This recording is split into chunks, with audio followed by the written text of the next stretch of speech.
Okay, good afternoon ladies and gentlemen, and welcome to round 6 of the AMV Sprint Series. AMV, of course, is Enemy's Velodrome. We'll be kicking off the program very shortly, starting with the Flying 200 Invitational. Got a good lineup of riders there, including a rider from the United States. Aaron Young, he had a bit of a hit out on Tuesday night. Be good to see what he goes when he gets up with like Byron Davies up there, having a bit of a go. See, we've got our Pete Macris out there tonight too, also ready to have a bit of a hit out. There's going to be a few good riders out there in this 200. Looking forward to seeing some good times, because some of these riders are getting ready for the upcoming Nationals.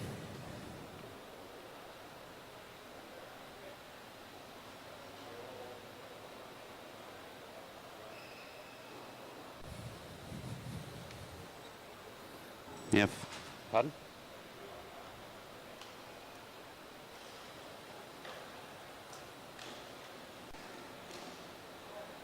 Which the volume?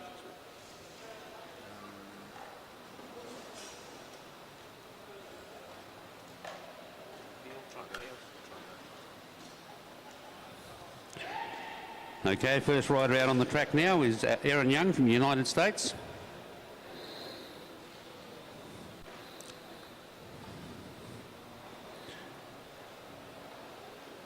Yeah, had a bit of a hit, as I said, had a bit of a hit out here on Tuesday night.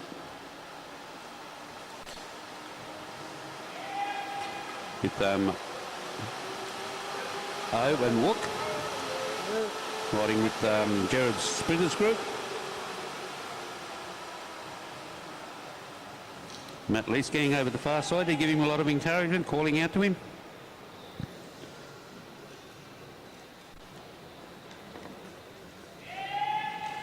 You get the bell next time around. He'll commence his 200 metres. Be interesting to see what sort of a line he takes. There you see him now out of the saddle, winding up to come down to drop in. There goes the bell. He'll gets around, trips over that line, starts the clock.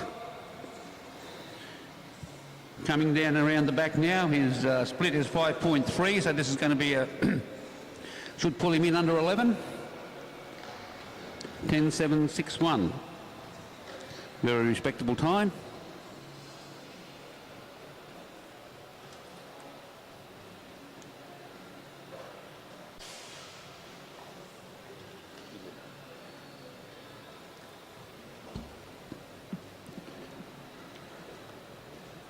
Next rider out on the track, we just call him O.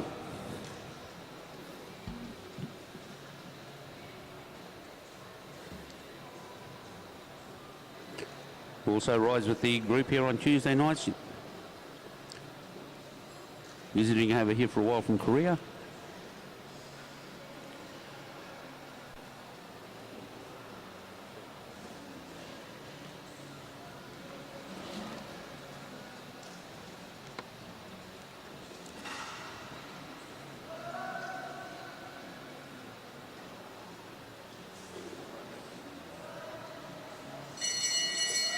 Okay, O come around this time and receives the bell. You can see the power he's putting down into those pedals. He starts the clock now and he's going down through the back straight. Interesting to see what he gets for his split. Comes in there at a 5.234. That should put him just a little bit quicker than Aaron, perhaps. 10.638.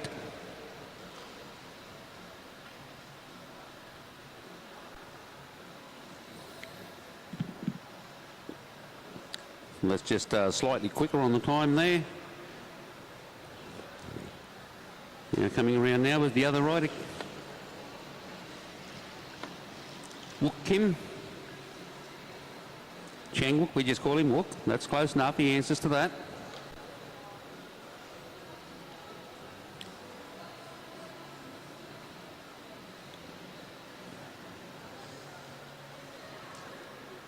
Coming around now, this time to get the call to 2 to go.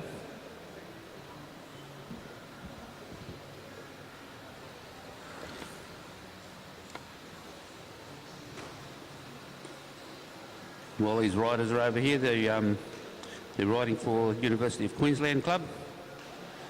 They're helping him with their stay here with their training. There he comes in, receives the bell. Drops down low, gets into that lane, starts the clock. See what he gets up through at the back. Coming down now, his split time is 4.976. This is going to be a really good time. Stops the clock at 10.046.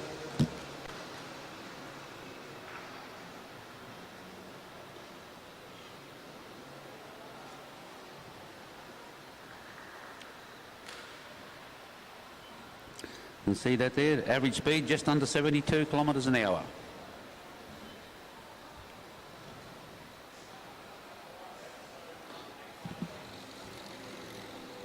Rider on the track at the moment, John Travis from St George Cycling Club, also a member of the New South Wales Institute of Sport.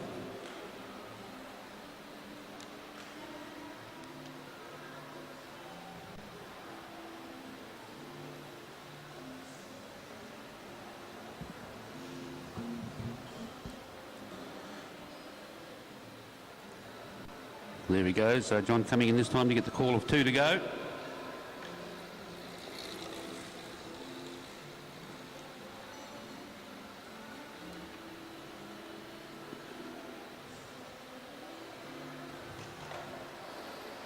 Getting the wind up now as he comes up to the top of the track. Out of the saddle now, coming down, gets the bell.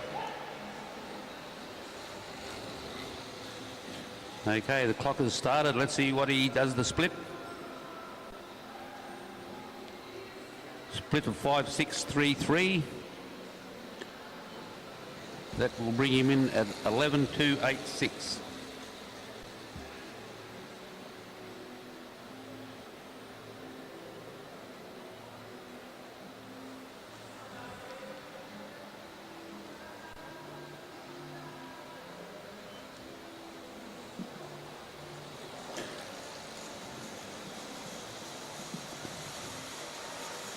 No.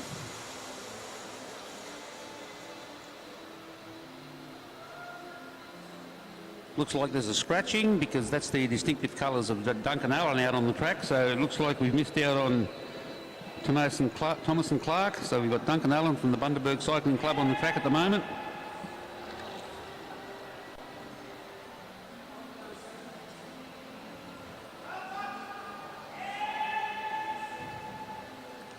He'll come around to get the bell this time. Now to the saddle, a lot of seat post on that bike. There he goes, the clock has started. He'll come around the back and see what he gets for his split. He comes through then with a split time of 5.161, so possibly bringing it in the 10.3 area, 10.461.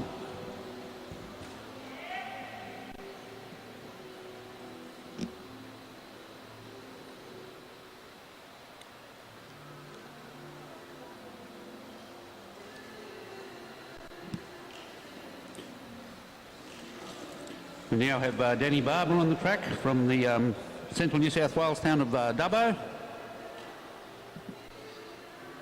Danny also a member of the New South Wales Cycling Institute of Sport.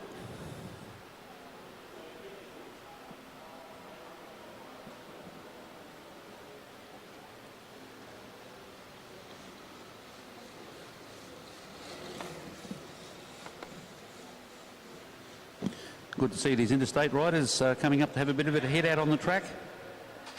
Good for them, good opportunity to have a head out just to see where they are. He'll come in this time and receive the bell for his final lap. There he goes, starts the clock, now swinging around into the back straight. And he will have a split 4.963. That'll give him a time of 9.90, I think, a bit hard to see from here.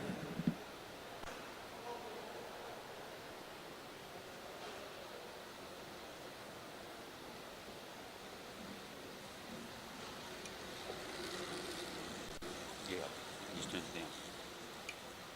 What's the value in this one?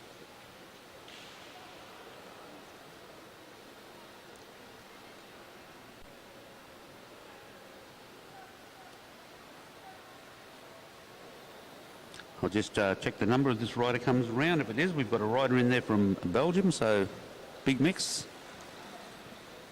Yes, it is. Renard de Chrivier. That's as close as I'll get to that. Out of the saddle in the back straight as he's coming up around, coming in through to get the bell this time around. Winding up now, dropping down the track. There goes the bell. He's punching hard into that corner. Sets the clock running. Let's see what he gets like for his split. Got a split time of 5:007. So we're coming in for a relatively good time. He stops the clock at 10.119.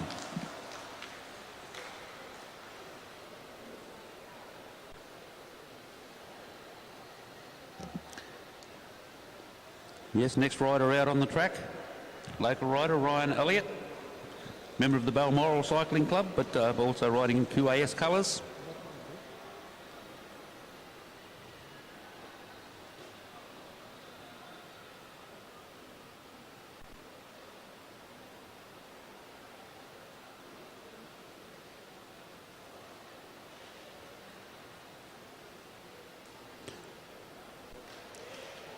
Rolling through this time to get the call of 2 to go.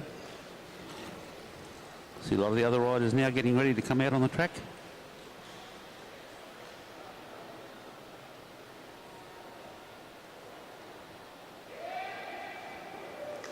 Ryan Elliott coming in now to get the bell, receives the bell, 1 lap to go. He drops down into the sprinters lane and starts the clock. We'll just check on his split as he comes up for the 100. 4.956, so that should bring him in a good time. There it is. 9.93.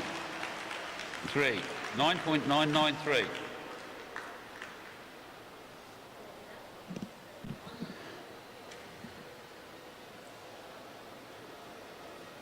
So there we've got 2 riders that have brought it home in under 12 seconds.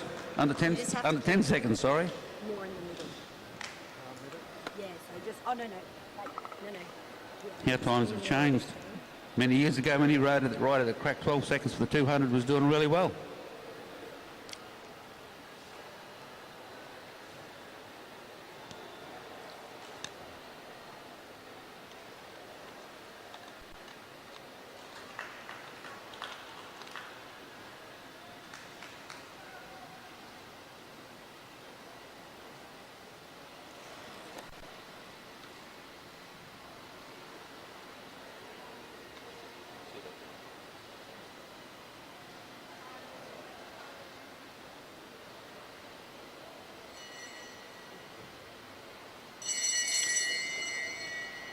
He become a rider coming through there now is Tom Choi. Also trains with us on Tuesday nights. Spinning pretty quick over there at the moment. Let's see what his split is. There's a 5.392. Come in and see what time he stops the clock at. 10.961. Is that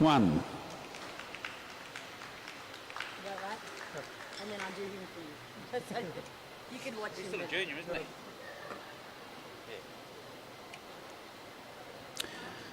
Yes, the reason why his legs were spinning so quickly over there with a time like that is because he's still on his junior gearing.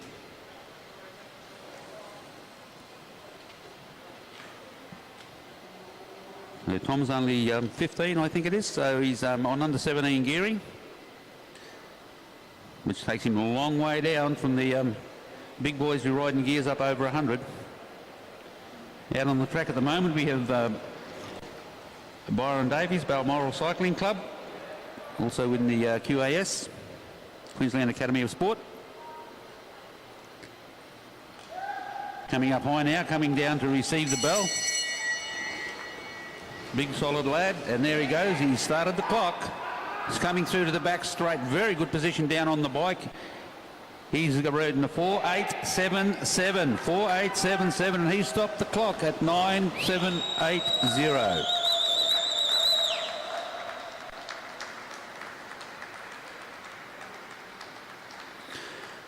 So far, it looks like it's going to be a fun night tonight.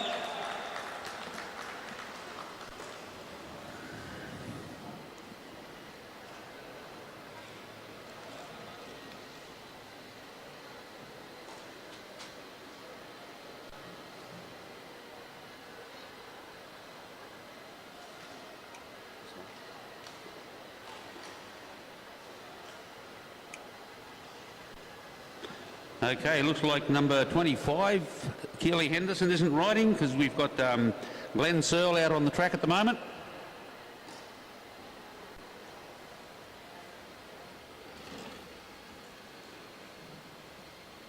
We have to have a bit of a guesswork up here. We don't know who's where sometimes.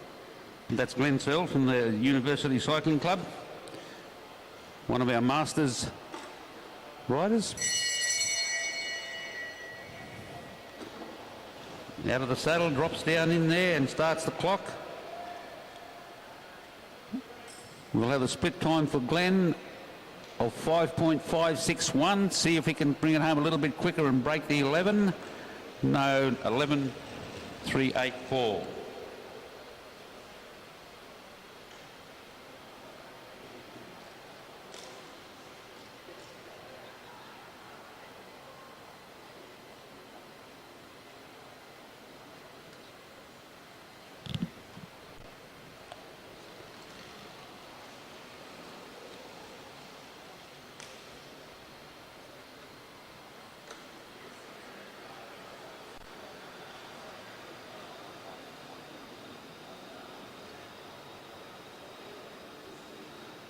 Okay, another university rider out on the track at the moment. These riders are also sponsored by Brisbane Hip Clinic. We have Anthony Lane out on the track.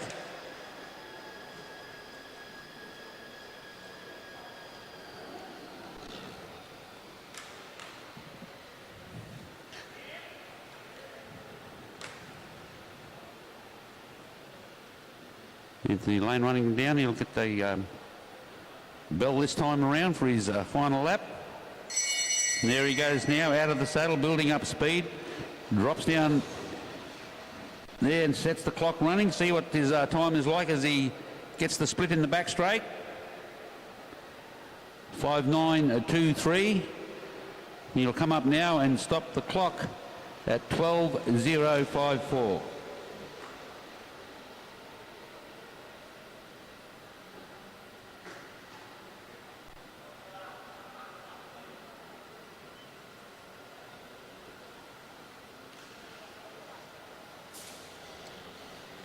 Out on the track at the moment, our first female competitor to go for her time today, Eliza Bennett from the Bathurst Cycling Club. So we have a few people here that have travelled to come up for this event.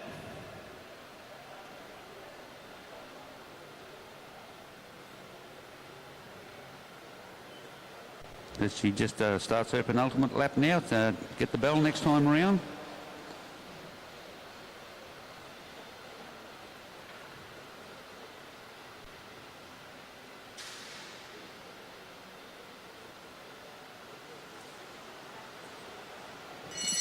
Eliza coming through now to receive the bell for the last lap, and she's set the clock running. Riding nice tight line around there through to the back, and she'll have a split time of 5.551, which is going to be quite good if she can just hold that momentum, and 11.195.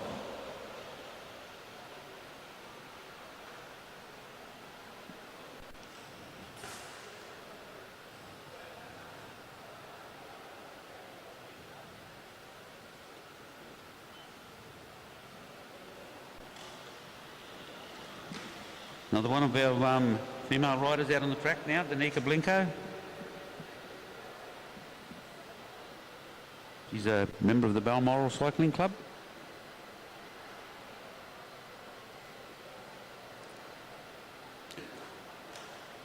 Also riding in the QAS colours.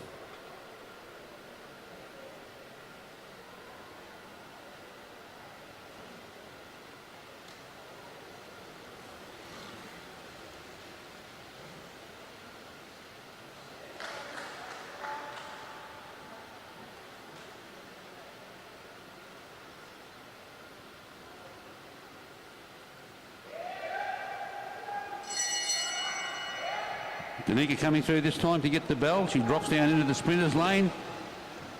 Comes out of turn 2. Now let's see what she's like for her split time. Going down into the back time, 5.646. She'll come now over the finish line and stop the clock at 11.358.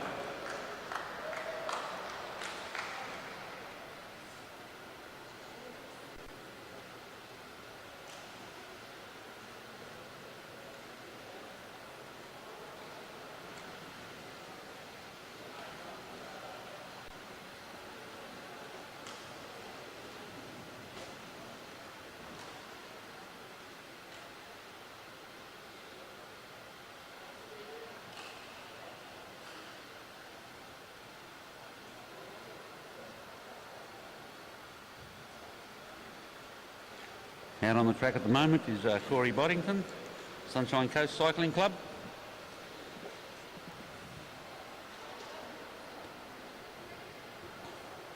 Taking the trip down to spend Friday afternoon playing on the track.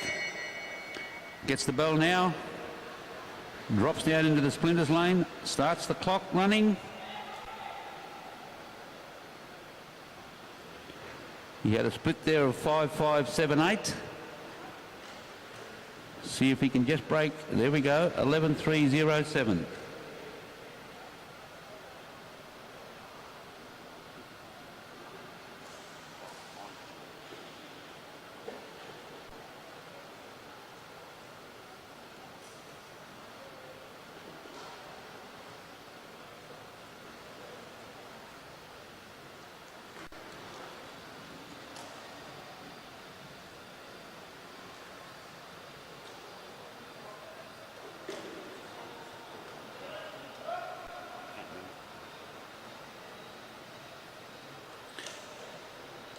Out of the track at the moment, we have Matt Leesgang, riding for the University of Queensland. Also has the gear shop, so if you're looking for anything for track, Matt's the man to see.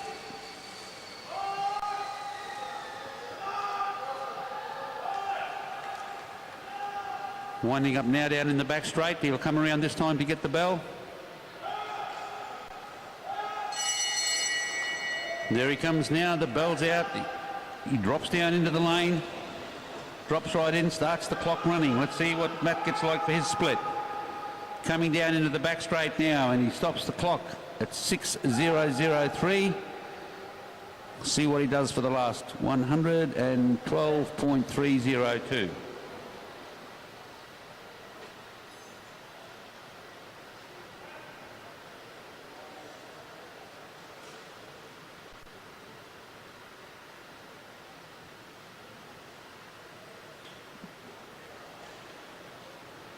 Next rider to test their skill out for the Flying 200 will be Molly McGill. And you may not think it, but it is actually a skill to do this correctly, because you've got to make sure you hit the right line to maximise your efforts to get your quickest time.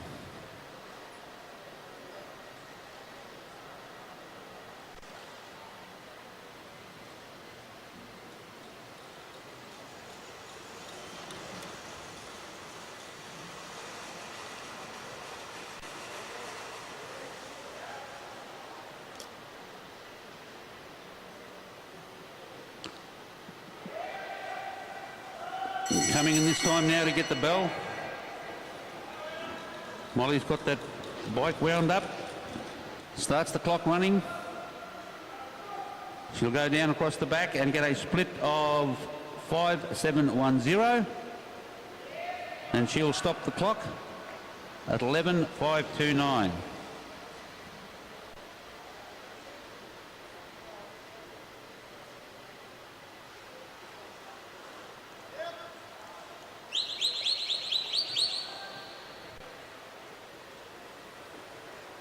A lot of excitement next to me here.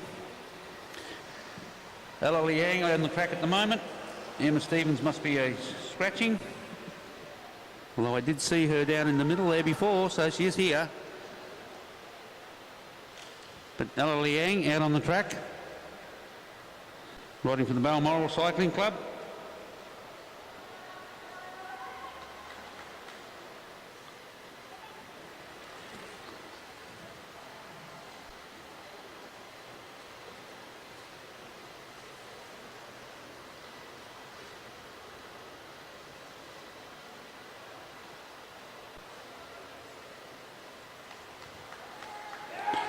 She's coming through this time. That's a lot of excitement there. That's Dad next door giving all the encouragement to his daughter as she starts the clock running for a Flying 200. Still in the junior rankings is Ella.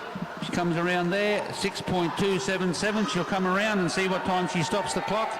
She goes over the line there with a 12.779.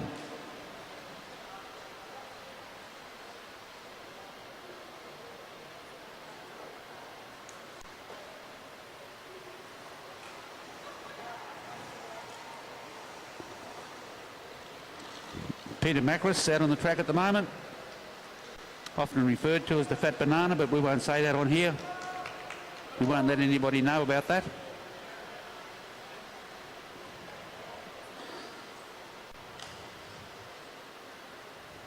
Come out to test his skills. Also one of the sprint boys that train here on Tuesday nights. And that's one of the things they do is they practice those, as I said before, they practice those lines. Where you drop in, where you make your transitions. So that you get the ultimate benefit of the effort that you're putting in.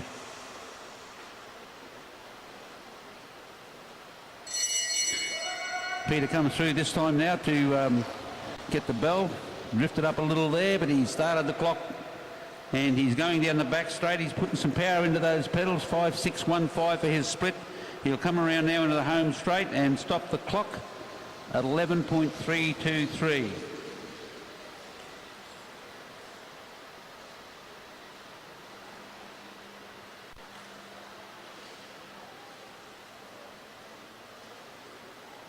Good. I think that's great.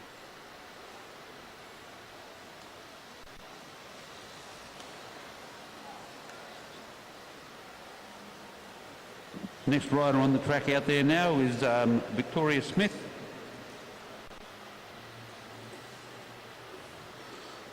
Coming down from Rockhampton to have a bit of a hit out. A bit of a run on the indoor velodrome.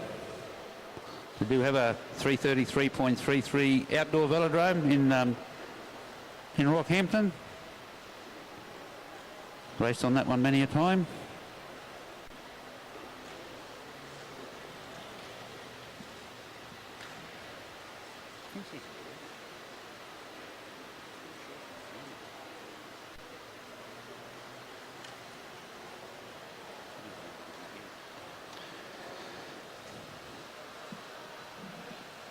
Victoria will come around this time to receive the bell for her last lap. There she is now out of the saddle, dropping down the track. Hits the sprinter's lane in the saddle at the same time, crosses the start line, gets the clock running as she goes down through the back. She has a split time of 6.321. So let's see if she can pull this back over in under 30. She does, 12.815.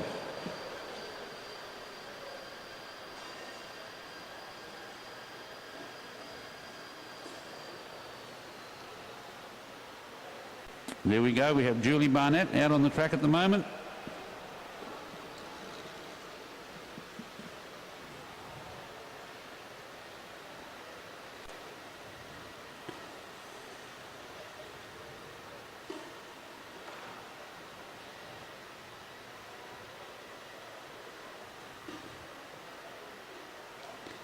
Julie very competitive on the track, loves the track racing. Raced at Manchester at the Worlds. Has done reasonably well over there at times.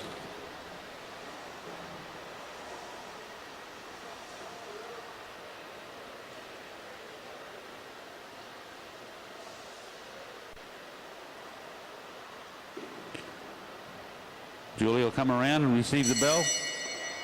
This time, one lap to go. Dropping down to that lane, setting the clock running.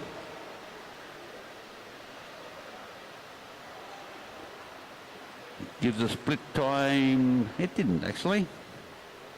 There we go. Let's see what the total time is. 12.903.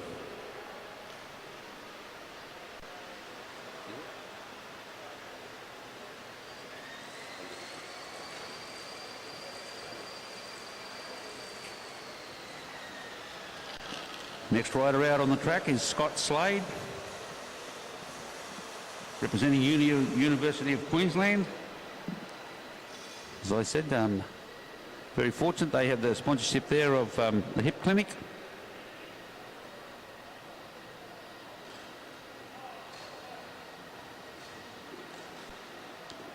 Patrick Weinrich, a great track rider himself from the Brisbane Hip Clinic, likes to look after these riders.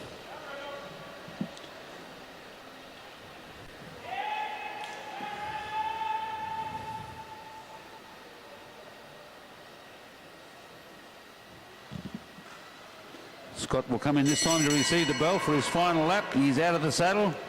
Down he goes, gets the bike rocking, comes around, starts the clock running.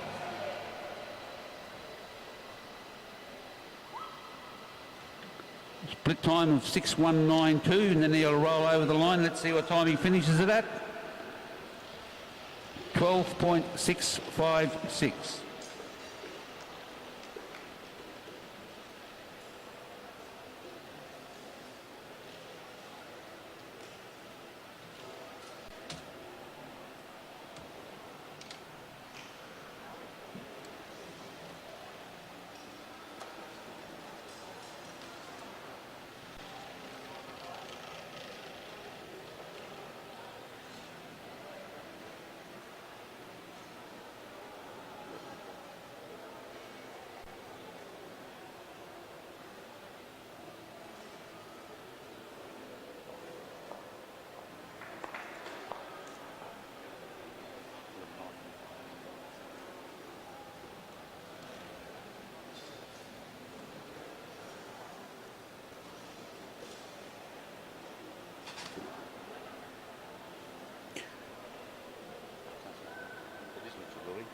Out on the track at the moment we have Mitchell Louis. Good to see we've got a couple of our younger junior riders that are coming through out here having a bit of a go.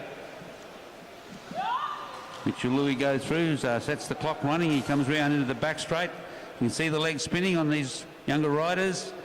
Split time of there of 5.5. This is going to be a pretty good time for the Mitchell Louis. He stops the clock at 11.178.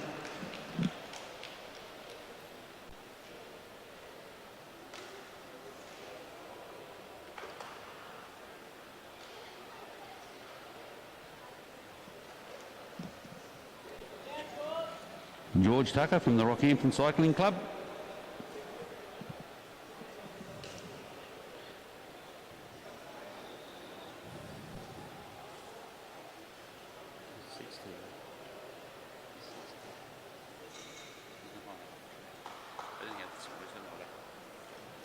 Okay, he comes around now to start his penultimate lap.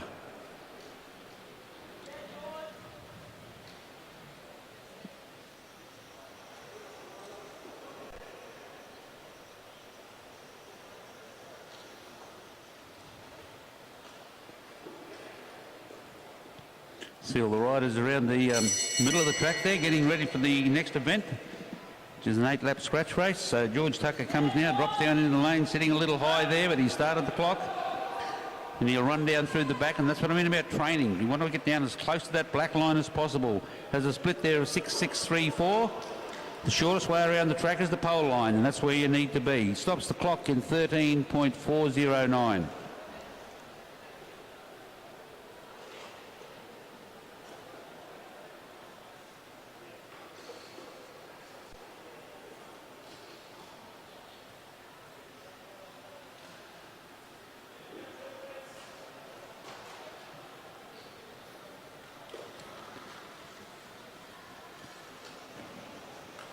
Riding out on the track now, sitting high up on track is Gerard O'Connell.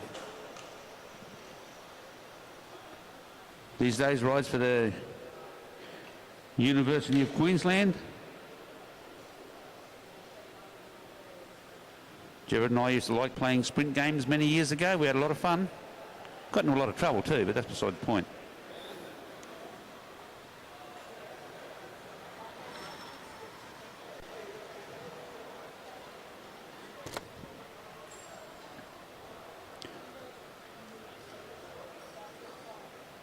Jed will come around now to receive the bell. Comes through there now. Drops down that lane. Got his big gear wound up and he's pumping it down the back lane. Let's see what sort of a split we have for Gerard. 5.841. So let's see what he's going to stop the clock at. And there he goes. He stops the clock at 11.779.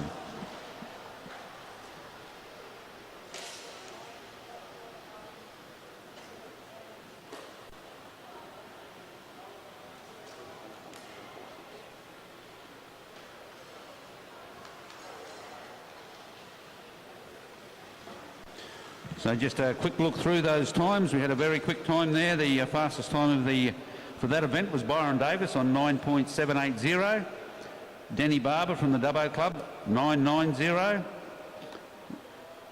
Ryan Elliott from the Balmoral Cycling Club, 9.993. And Chengwook Kim, 10.046. So there's our 4 quickest times. All good times. So we'll see how that pans out a little bit later on when we have some of these other events coming up. But we'll start off now with our 8-lap scratch race and see how we go with that. Just remember, I'll get some of the names wrong because I can't see the numbers from here.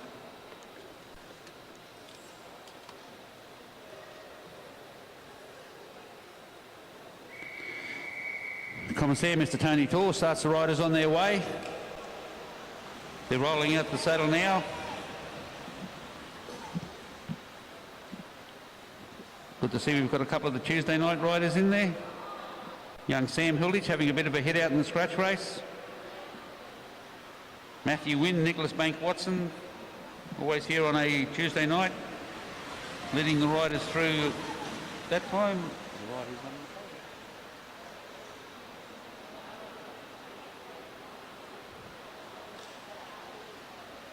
I might have missed the number.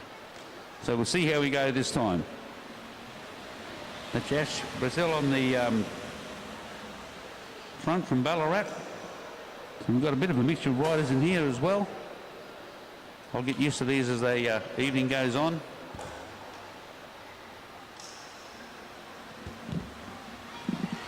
As Joseph Black swings up. A few riders swing up a bit quick. Nicholas Bank Watson takes the lead now. He does his turn and swings up in the back straight. Next riders have gone up already. Sam Hilditch swings up. Hands the roll over to Alexander Gilfelder. Some of these riders aren't spending long on the front at all. There must be snakes or something out there.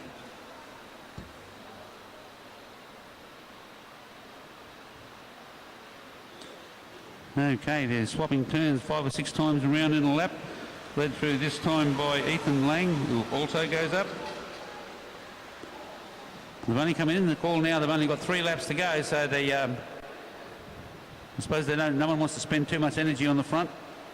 Although the rider that's sitting there now, Nicholas Banks Watson, he'll just stay there. Just like a diesel engine, that man. He'll just ride at the front there at his pace and then see what happens. There's a bit of move around the outside as they come through to get the bell. Alex Hughes is going to look to see if he can take Nick. Alex Hughes has taken over the run there. He'll come around through to take this one out. Second place is yet to be contended. No, there we go. That's Alex Hughes has taken out first.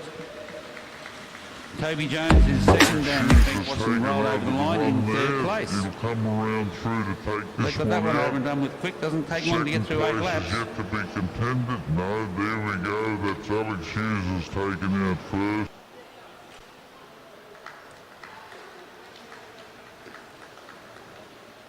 Another 8 lapper coming up now.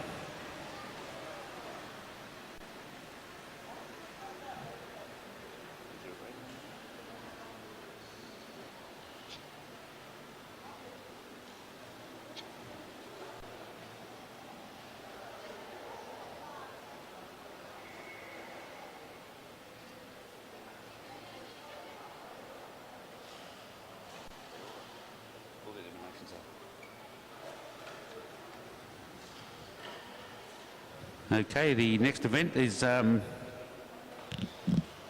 getting ready over in the back lane, back straight. Event number 3, which is also another 8-lap scratch race.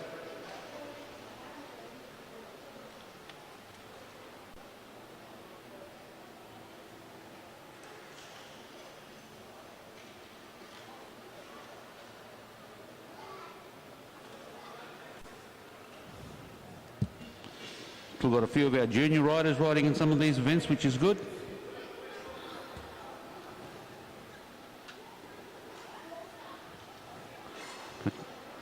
Young Christopher Mullins is in this one having a bit of a hit out. Arch Davis is here having a ride. He's come all the way down from Gladstone to have a bit of a hit out here tonight.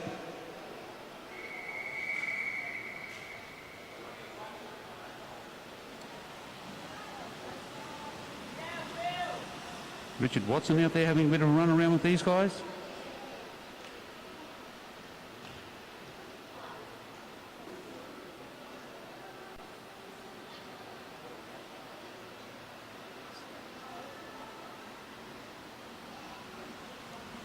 Okay, they roll through that time.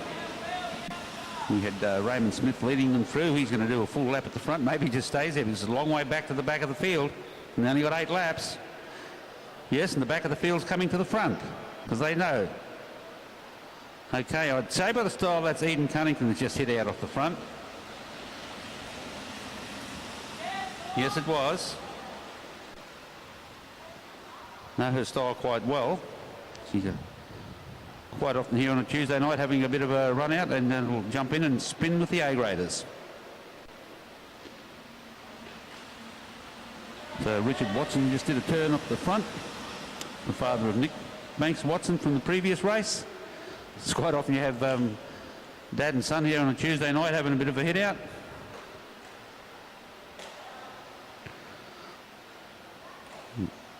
Coming through this time, leading them through there was Stephen Mayman. He just swings up to the top.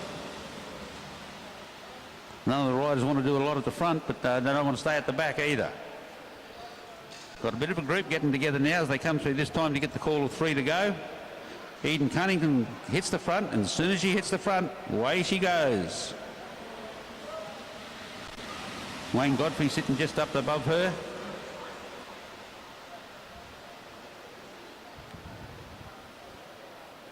Fanning out across the track now because they're coming around for their penultimate lap. Eden Cunnington swings up high but doesn't go too far back.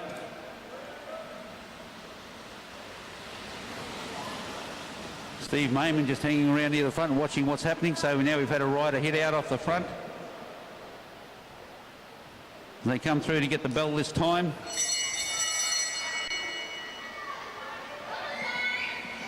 It's Zachary Douglas Savage. He's hit the front. He's going to try and take this away. It's like Christopher Mullins giving the chase down there over in the back, trying to bring this together. But they're not going to catch him. Zachary Douglas Savage is going to take that out. Looks like Andrew Mullins giving the chase down there over in the back, trying to bring this together. But they're not going to catch him. Zachary Douglas Savage is... 8-lap scratch race. Good mixture of riders in here. A few of our female riders in this one.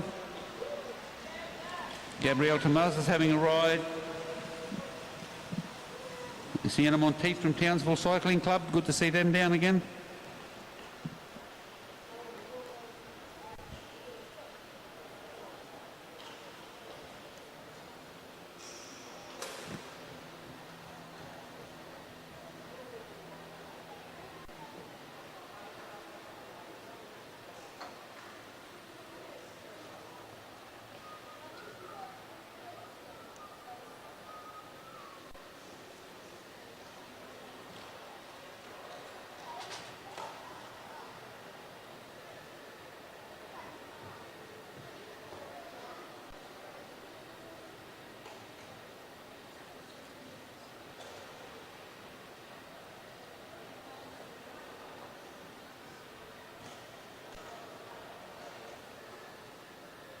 The next rider, group of riders just getting their briefing from the commissaires.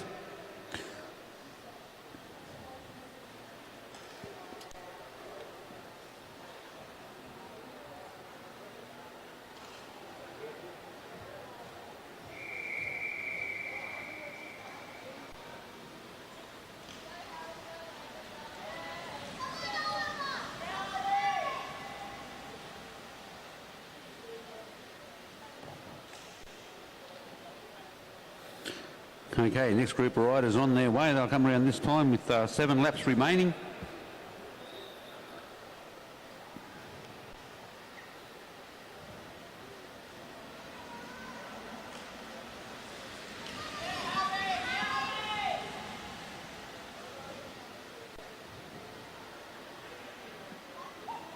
Ava Carmen Robbins was sitting there on the front. The young girls are mixing it up through there at the front in this event. Isabel Potts just Swings up, hands it over to the next rider through.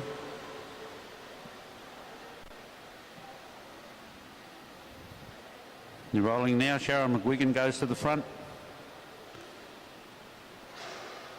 Doesn't sit there for very long. Quickly swings up as well.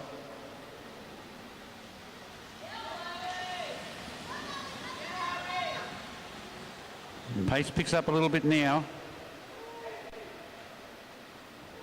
The riders at the back are sensing it. And Gabrielle Tomaz is down the back. She's realised she's got to move further forward. Sharon McGuigan moving up as well. Over Carmen Robbins right near the front. Sienna Monteith sitting there at the front, not going too far to the back.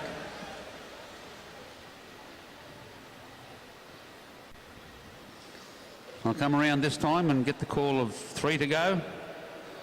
So short events like this, you can't afford to go to the back of the bunch, because once the pace picks up, it's very hard to get your way back up again. Chloe Buckley just leads them through there now. She swings up. Riders still sitting very close to the front, trying to work their way through. They'll come around this time and get the call of 2 to go. Sharon McGuigan coming around the outside. Indiana Plant on the bottom of the track, tried to go with her and didn't. Gabrielle Tomaz on the outside, trying to come around. McGuigan still sitting there on the front. They'll come around this time to get the bell, so we'll see what happens. See if Sharon McGuigan can hold it on the front. She's being challenged now. There's a rider coming through there.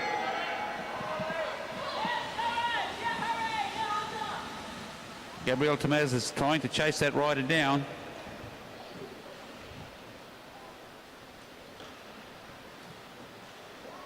That's the way they're going to come over the line there now. Okay. Gabrielle Bells. Took that one out.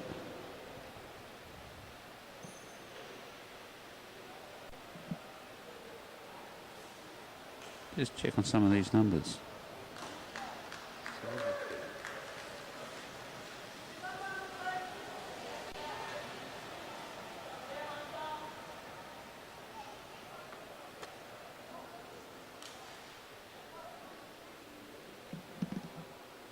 Got a 4-lap scratch race now with some pretty quick riders in amongst them. So we'll see what happens with this one. Only 4 riders out there on the track.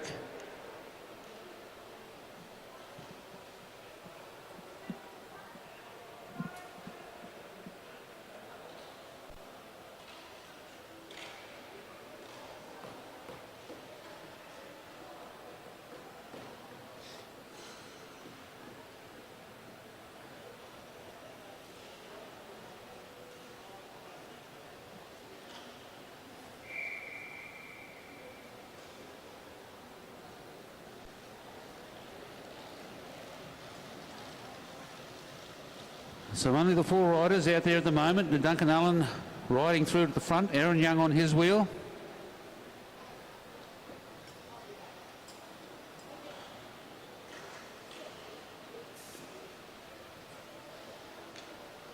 Oh, and look, the other 2 riders. Aaron Young riding through now.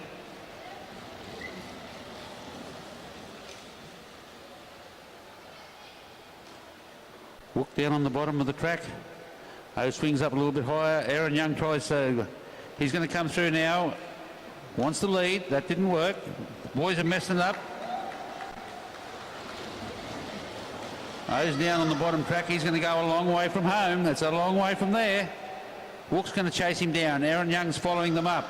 Duncan Allen at the back. They'll come through this time to get the bell. O's leading them through, but Wook's gaining on him. He's coming around him now. He's going to get to his back wheel, but what can he do from there? The 2 riders are coming around. Can he get him in the transition area? Yes, he will. He's just going to come through.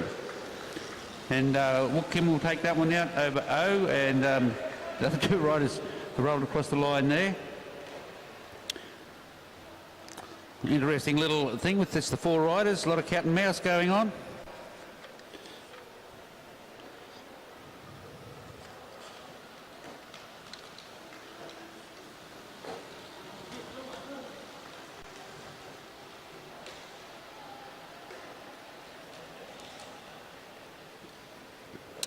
Next event should prove interesting as well. We've got some good riders out there. Byron Davies, who just set the fastest times through the qualifying for the 200s.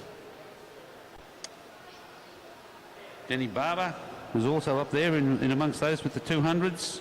Bruno Distributor wasn't too bad. Ryan Elliott, good time, although I can't see if they're all on the fence.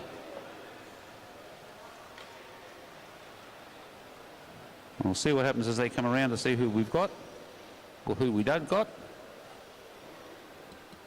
who we have or don't have in the event.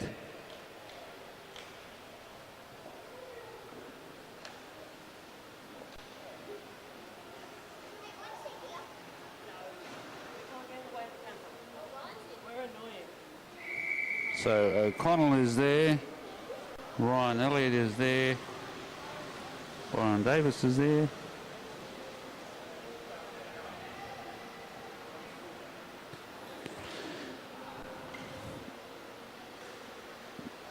Oh, O'Connell's gone away from a long way from home. He's not a pursuit rider, he should know that.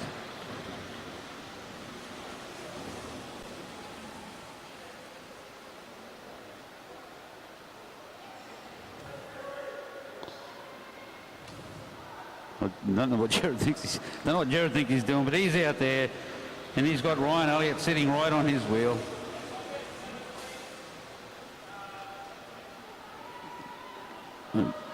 And Jared's starting to die a little bit as they come around this time to get the whistle. We'll see what happens here. And there we go. There goes Elliott. Runner Distributor coming a bit of a look around the outside. Davis is stuck down the bottom, nowhere to go. There's a little bit of a gap there. Does he want to try now and have a bit of a go? Oh. A bit of a look around the outside. Davis is stuck down the bottom, nowhere to go. There's a little bit of a gap there. Does he want to try now and have a bit of a go?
Okay, once again, another non-starter for this event. Just looking quickly across the field, I think it will be Keely Henderson's not out there.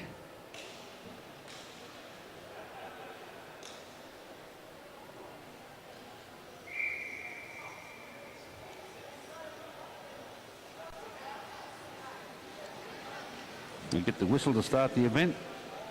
Danica Blinko leading them out.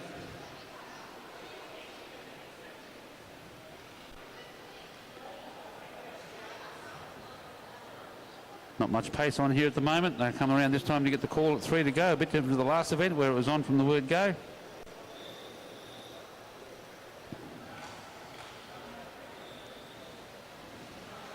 Corey Boddington swings up.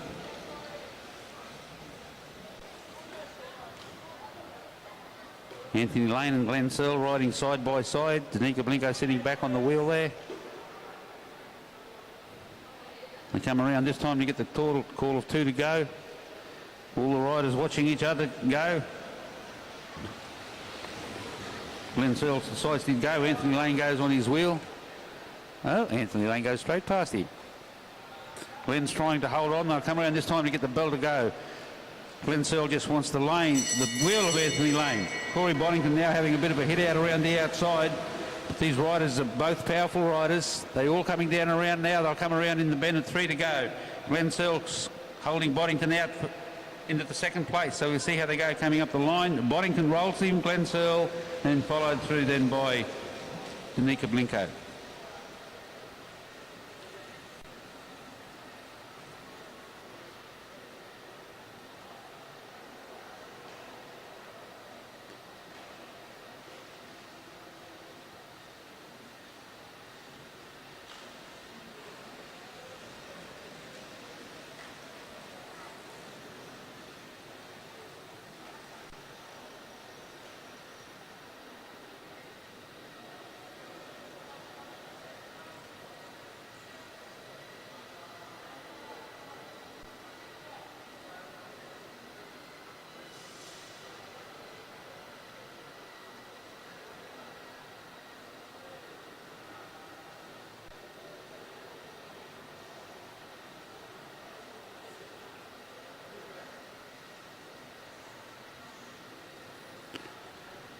Okay, coming through now to event 8 on our program, another one of these 4-lap events. Peter Macris leading them out, Matt Leesking on his wheel. Once again, there's a bit of a change.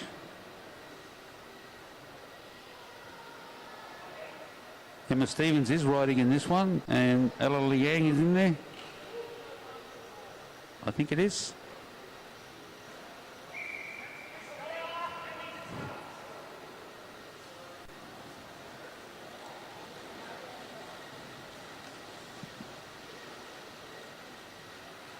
Pete Macris rolling around on the bottom of the track. Matt Leesking just up on the outside of him. Emma Stevens sitting down the track. Ella Liang just coming up around the outside now. Quick look over the shoulder from Macris, just watching where the other riders are. Still very little pace on.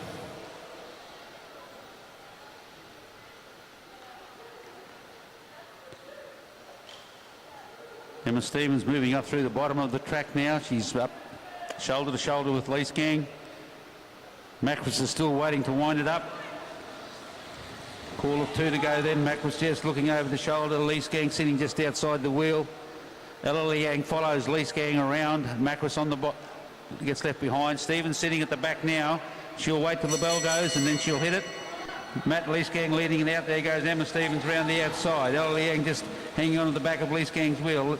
Stevens now takes it over. Liang makes a move to try and get around Leesking. They're coming into turn 3. Emma Stevens increases her lead slowly. Leesking just holding out Ella Liang. Ella not quite able to make it. It was very close at the line.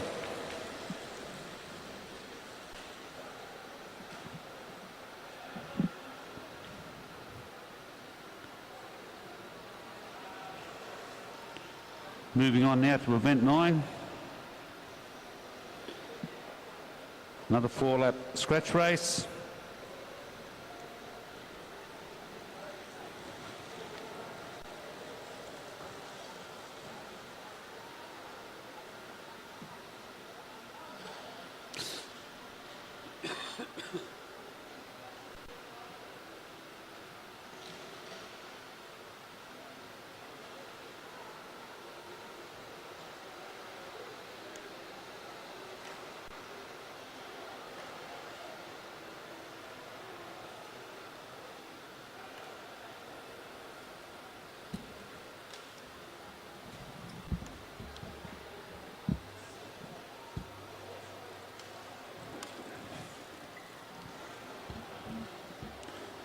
Okay, the riders roll off the fence. They'll come around now to the starter, Mr. Tony Tor.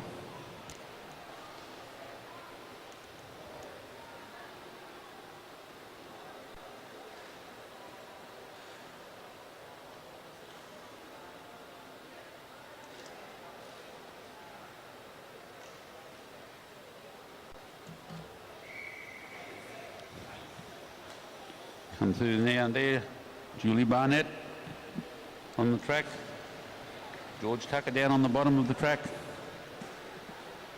Scott Slade following those two riders through.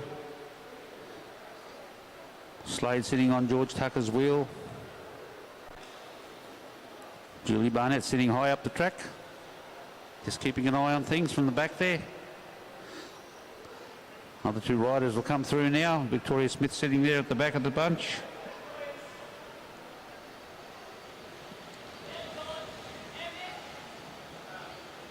Mitchell Louis just keeping an eye on things. Sitting on Barnett's wheel.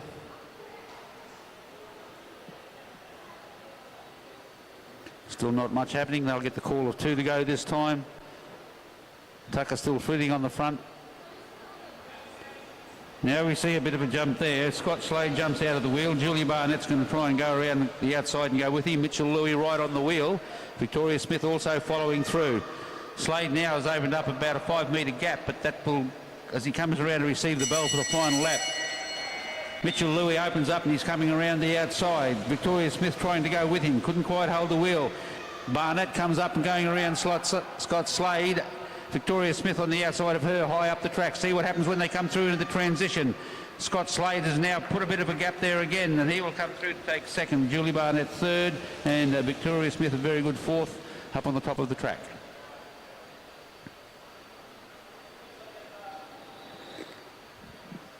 Move on now to event 10. The rider just making their way up onto the track.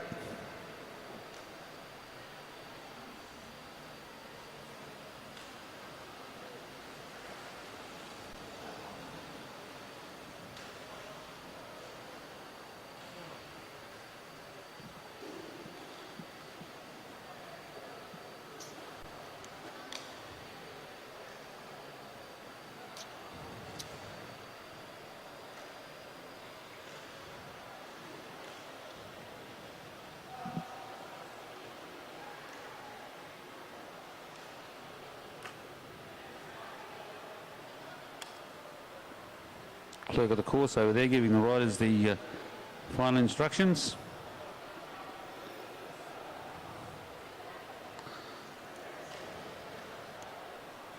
Come around this time, there's a few interesting riders in here that could make it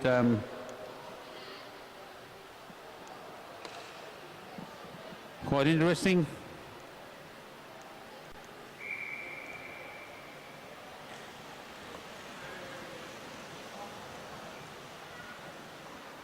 Coolidge led them through, but swung straight up to the top of the track.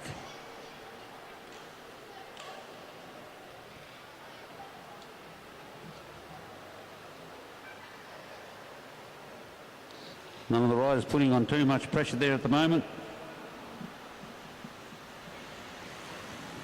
Alexander Gilter then to swing straight up. Once again, riders not wanting to do too much work.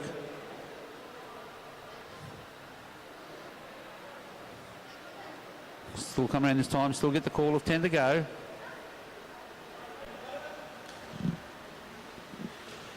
Joseph Black finished his turn. Swung straight up. All the riders moving up towards the top of the track. Tempo pretty steady at the moment.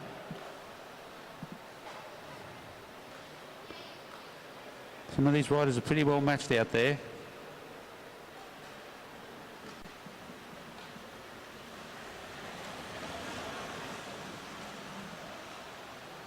Okay, so things might pick up a little bit now. Well, the rider come through now. They get the... Oh, it must be tempo race. There must be sprint laps in here.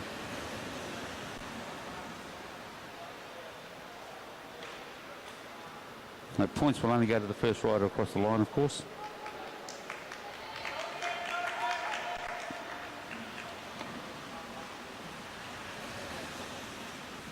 So Toby Jones is going for it.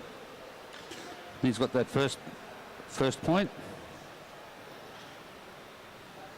Now there's always this indecision in the back group. Do we help someone else chase him down? Would I spend all my pennies trying to catch him when I get there? Someone will take away and leave me. Come around this time, you get the call of still 5 laps to go. A couple of riders are working on the front to try and get across this gap. Okay, well there you go. He swung up, quite happy to go back to the bunch. Now let's see that the effort was put on there.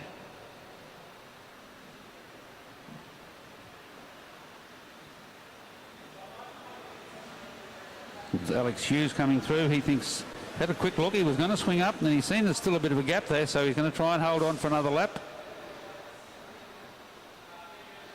There he comes around now. Hughes will come around to pick up some more points. Nothing too exciting happening in the background. There we go. Harry Schoff decided he's going to go out and try and bring this back.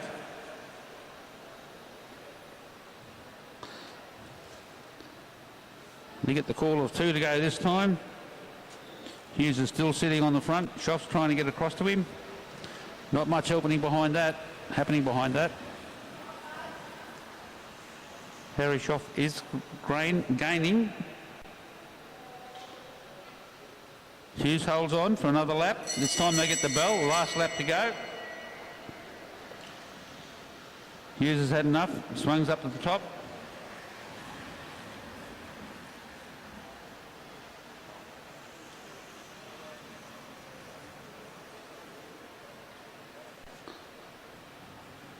So there we go. Harry comes across to take out the get the final point.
Okay, this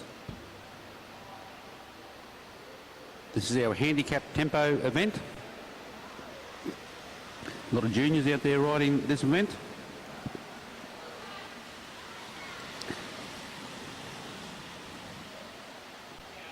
I'll have to actually find out what the rules are about this.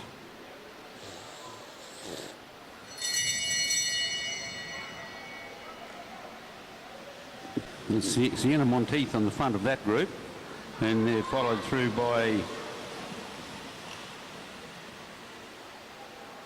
it's Georgia Wilson on the second group. They're gaining on the other riders, but it looks like they're still trying to stay together as well. So Abercam and Robbins come through to take the points out then. Now we've got a rider coming from the back group. He's going to go right round the whole lot, hit the front running, and away we go. And that's Zachary Douglas Savage, sorry. He won an event earlier on. He's decided he's going to, now that the bunches are together, he's going to hit out. So he's in the leader of the bunch, leader of the event. Sienna Monteith comes through there for they take out the second place, but I don't know that there's points on for the other placings.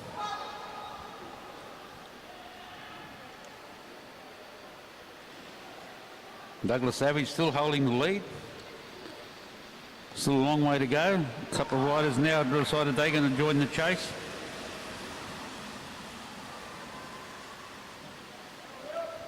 Got Megan Moore decided they go across. There's a few riders now going to get together to try and bridge this gap. But Douglas Savage still holding it out there. Megan Moore swings up.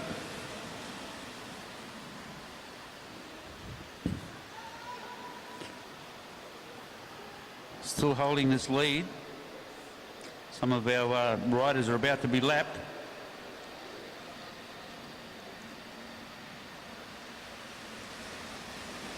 So Christopher Mullins led them through there, and he swings up and everyone slows down. Douglas Savage decided he's had enough. He swings up to the top of the crack. Now we're going to have a bit of a hit out come through now and getting the call of 2 to go. Georgia Wilson leads through. Savage still there. He's going to hit out again. Over Mullins. Oh. Watch out that. 2 there. That's the final lap. So he still has Savage at the front.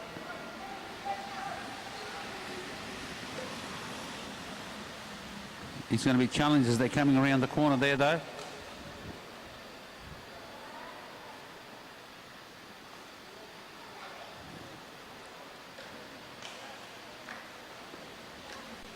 It's William Emilis will take out the sprint on that final lap. Next up we get into our sprint rounds. So we'll be with you in a moment once the riders are out there and ready to go.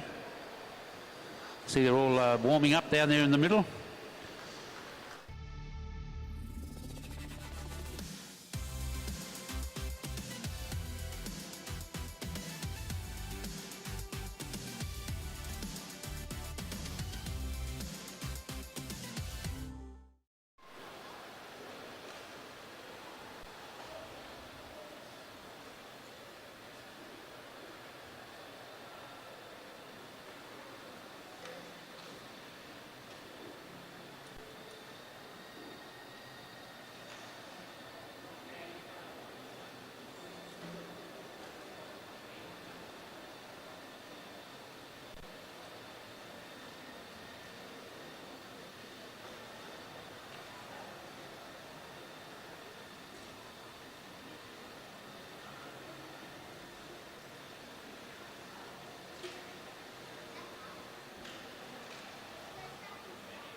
Want some chips?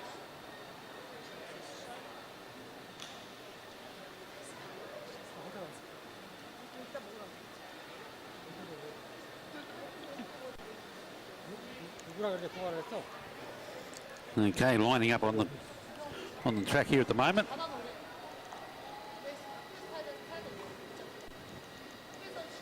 John Trovers leads out, Duncan Allen on his wheel. Denny Barber sitting right at the back. All riders just watching each other as they roll around there now.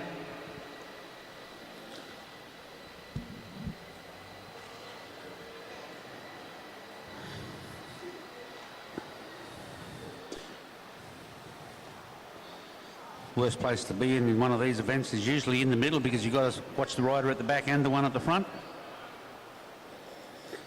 Trovers now swinging up, running up the track a bit. Allen already up there. Barber sitting up. Now they're up and down the track. Barber's come through underneath. Duncan Allen's coming through onto his wheel. Trovers is a fair way out. He's picked the pace up now, so they want to be going to catch him. He's only got 250 metres to do it in. Barber's out of the saddle and going for it. Allen's about the same distance behind. Trovers looks like he's got enough of a gap. The boys at the back played too much, playing around too much, so that'll go through. John Trovers will take that out. Denny Barber will come through for second place, followed then by Duncan Allen.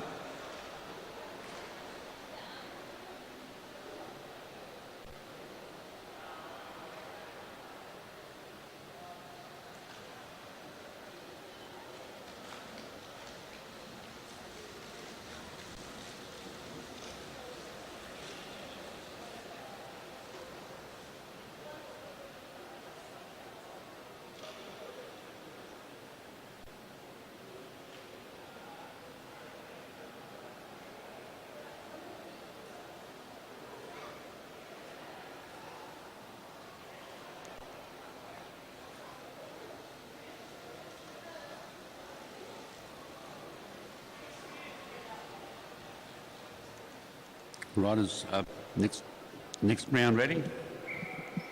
Runard de Chrivier to lead them out. He's then followed through by Ryan Elliott and Byron Davis sitting there at the back. No real pace on there. Davis is a fair way back, but we know what his 200 time's like. But then again, the other two boys weren't slouches either.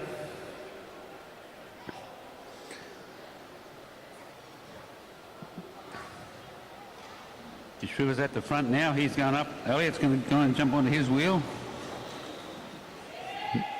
Now you can see Byron Davis accelerates up, swings up high up the track. He gained on those riders pretty quickly there. Good turn of speed. Schriver gets the bell now and he's down the bottom of the track. Davis goes flying around the outside of Elliott and they're coming around down to the back straight. Are they going to catch him? Davis should be able to run him down. He's coming around the turn now. Nope, didn't quite get there. Give him too much head start. Should have kept the run going in the back when he had it. So that's one up there through to Runa de Chrivier from Belgium. To catch him. Davis should be able to run him down. He's coming around the turn now.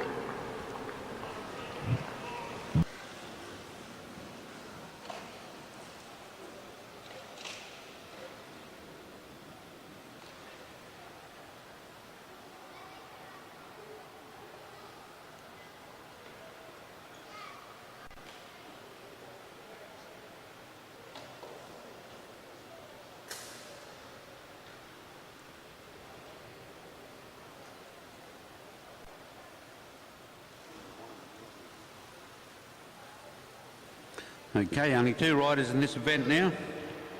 Thomas Clark and Peter Macris. Clark on the bottom of the track, Macris on the top of the track in the University of Queensland colours.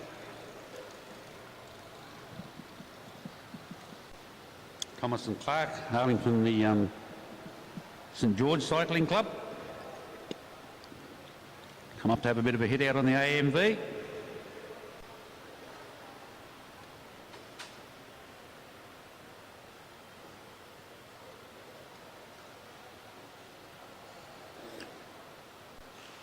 Mac was just sitting around at the back waiting to see what happens.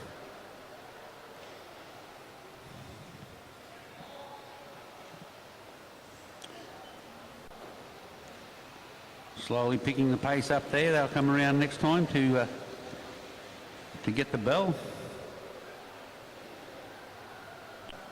Clark picking the pace up. Macris goes with him at the moment. They'll come in this time to get the bell.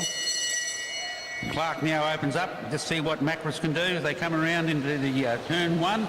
Macris goes up around the outside. Oh, Clark's coming out of his lane. So pushed Macris up a little bit high, broke his momentum, but let's see if he can come back again. So Pete Macris should roll through to take that one out.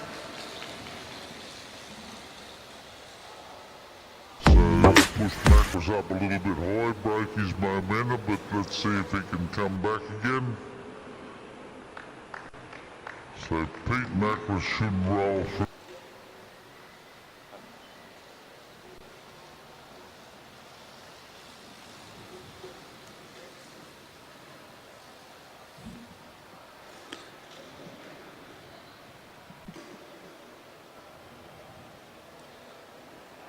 Okay, next riders up onto the track will be Eliza Bennett, Danica Blinko and Emma Stevens.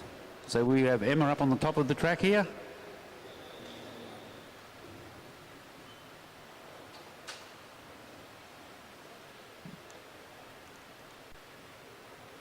Danica Blinko is the second rider and the third rider to make their way into the line.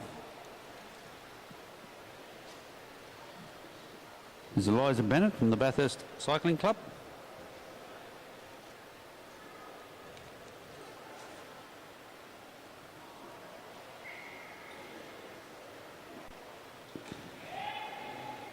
So Eliza Bennett to lead out. Danica Blinko on her wheel. Emma Stevens brings up the rear.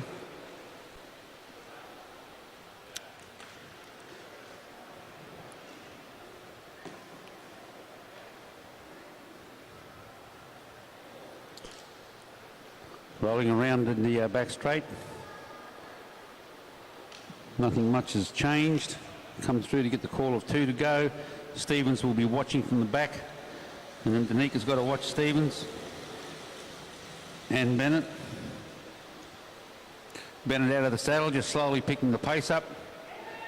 Danica having a look to see where Stevens is.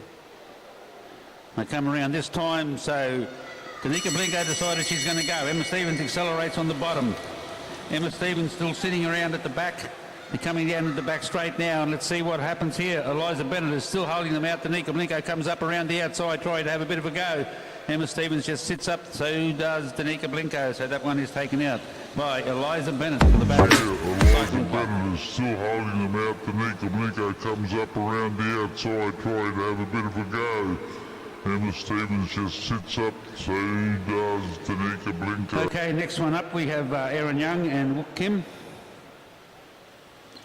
This will be a bit of a good hit out for these guys.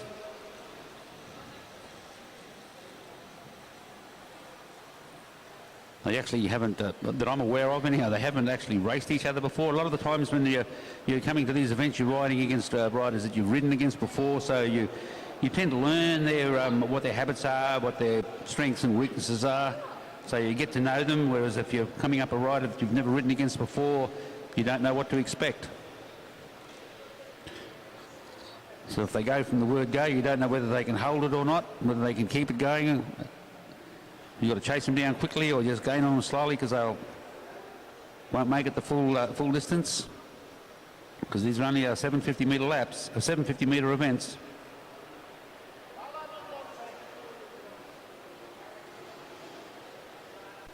Yes, Dad.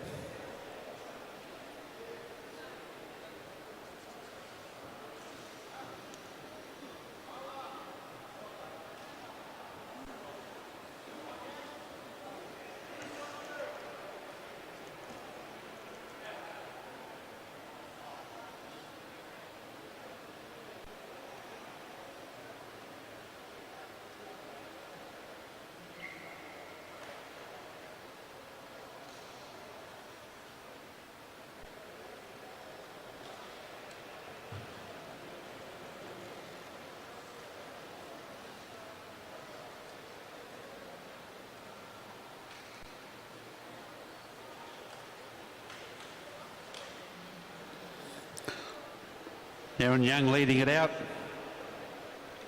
Wook Kim just sitting on his wheel. Wook Kim decides to take the lead now. He'll just watch over the shoulder. Ride him on the hip.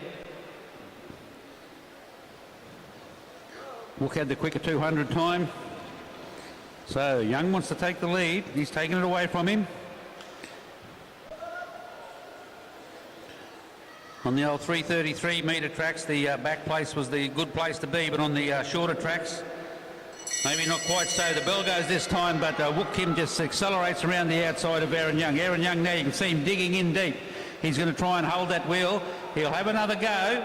He'll try and get there as they come up to turn 3, but Kim's just holding him out. He's just that little bit too strong as he rolls over to take that one out. This goes to Wook Kim.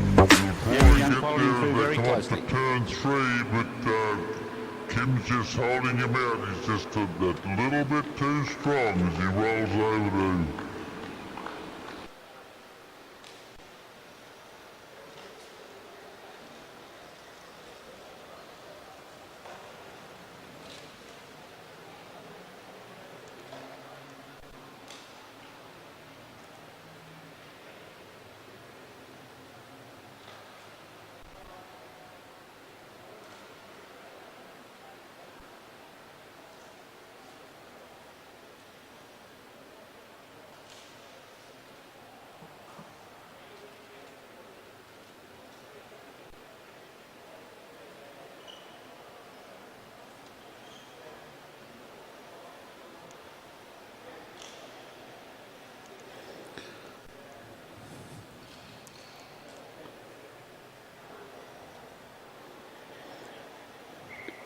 Okay, see how we go with this one. We have Mitchell Louis on the bottom of the track.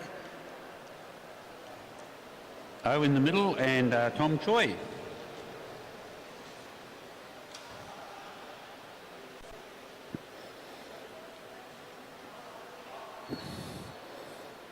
Mitchell Louis out of the saddle, picking the pace up just a little bit while looking over his shoulder. O just follows the wheel around. Tom Choi sitting at the back, staying close to that wheel. Mitchell Louis starts to pick the pace up. O picks the pace up, swings up the track.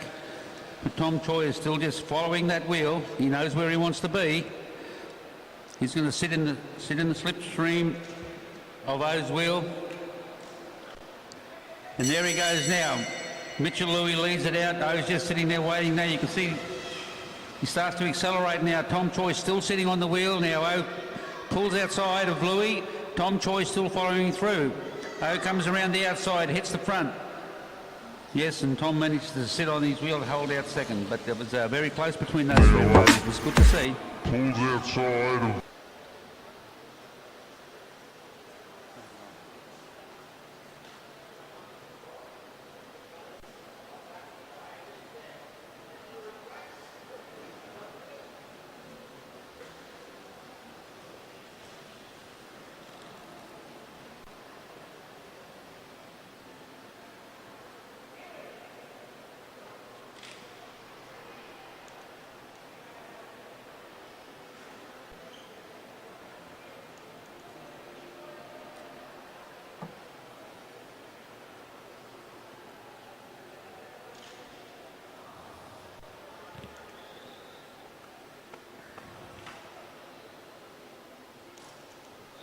And Gerard O'Connell, the first one up on the track to get ready for the next event.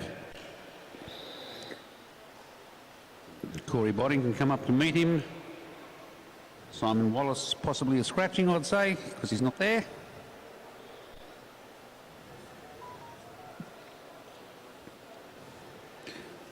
Looks like Jared's drawn the bottom. They do, under normal conditions, they draw for position on the track. There we go. And the starter blows the whistle. They roll off. O'Connell leads the way straight down onto the blue band. Corey Boddington follows him down.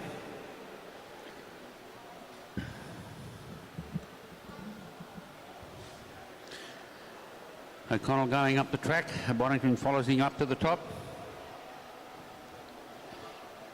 There we go. He goes right up the top, slows down. Puts O'Connell back at the front. Sitting just above the sprinter's lane there. O'Connell's looking over his shoulder, watching for any movement. Now Gerard brings him up the track. Closes the gate a little for Boddington. McConnell just looking over the shoulder. Boddington up high on the track. When we're coming around, they get the bell next time around. Oh, the gate's open. No, O'Connell's going to take it though. He'll come through to get the bell. Gerard O'Connell leads it out. Boddington just watching there at the back at the moment. Let's see what he can do when he comes around the bend. They come out into the back straight. Boddington now goes outside. O'Connell, you can see him accelerate, but Boddington just got that little bit more. They're coming around now as they come into the home straight. Yep, Corey Boddington goes through to take that one out, and O'Connell rolls through over the line.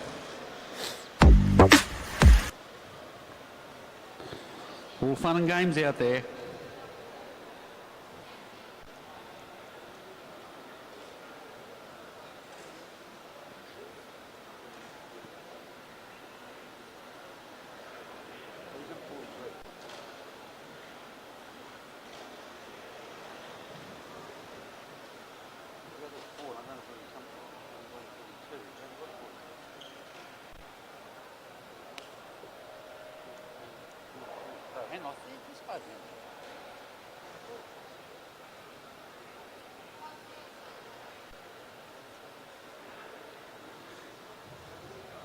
Just in addition to that one there, Keely Henderson is out and Bo Hanlon is in instead.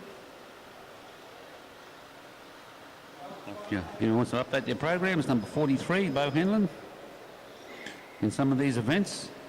And sitting above him is Anthony Lane and Matt Leesgang from the Gear Shop.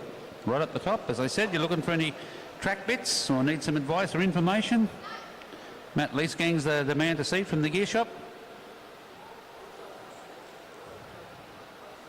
Bo Hanlon leading them out down the back.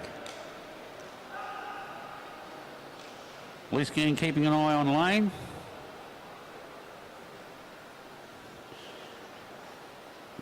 Bo Hanlon also does a lot for Bikes for Burns. Repairs and sells bicycles and sells them for burns victims, for children. Does the burns rides as well. No, Matt Leesgang is taking it out down the back straight. Hanlon just sitting there. Lane still just sitting on his wheel. I'll come through to get the bell. Leesgang still holding it out. Bo Hanlon going. Lane hasn't done anything much. Now he's going around the outside of Bo. He's going to try and chase Leesgang down from there. He's accelerating quite quickly into turn 3. See what happens when they come around here. Out of turn 4 into the transition. Leesgang will hold on just. Well, there you go. That was good. So Matt Leesgang took that one out. Next up, we're going to have Scott Slade, Julie Barnett, and Glenn Searle. And it looks like all 3 riders are there.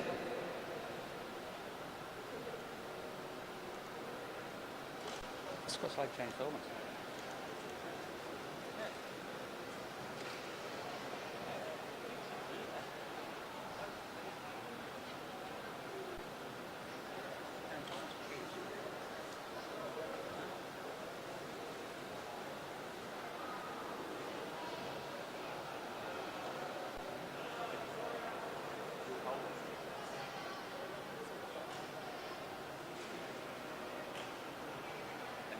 Do that.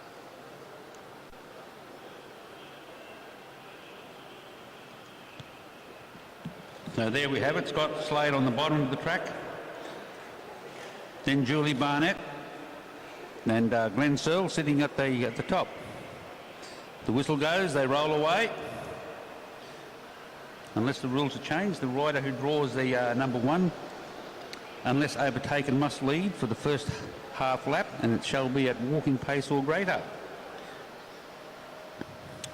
That's why if you look at some of the old footages around, you'll see sometimes when riders roll out, there'll be a commissaire walking around with them. They will actually walk around the track. The riders are going slow to make sure they maintain that pace. If the rider doesn't, they could be relegated.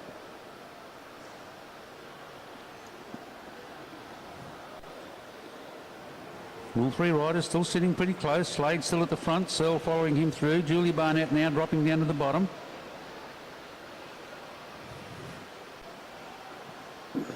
Glenn Searle goes down. Scott Slade goes to the front, picks the pace up a bit. So Searle's going to swing down on his wheel. Barnett will follow that through.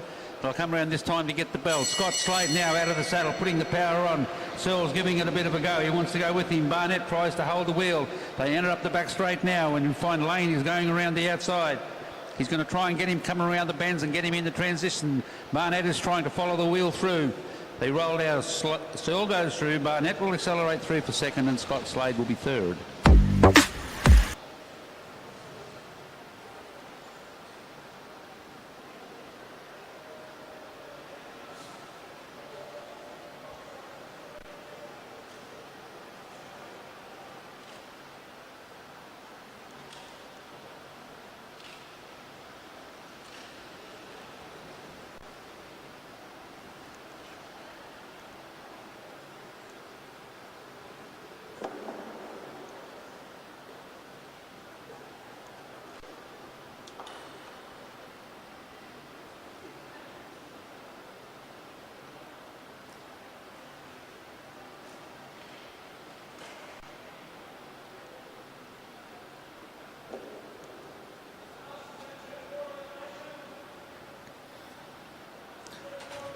Okay, this is the last of our sprint series.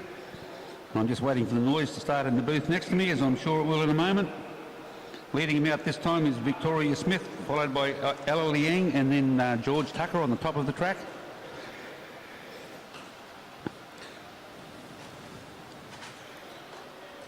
Victoria Smith still there. Ella Liang's moved up onto her wheel. George Tucker sitting up high on the track.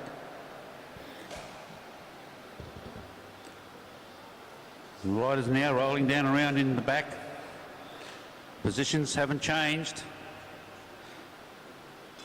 Smith leading them through, Liang on her wheel, and Tucker bringing up the back. All three riders sitting very close.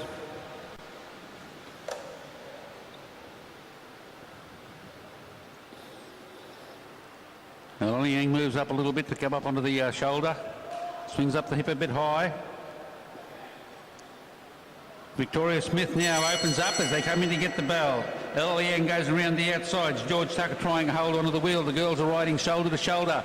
Liang should have the benefit in the transition. She goes slightly ahead, but can she keep going to take it out? Tucker still hanging around on the outside. Liang coming through near. Victoria Smith kicking again. She rides away from Tucker. So Ella Liang will take that out, followed through by Victoria Smith, and George Tucker spinning his little legs off up the top of the track there.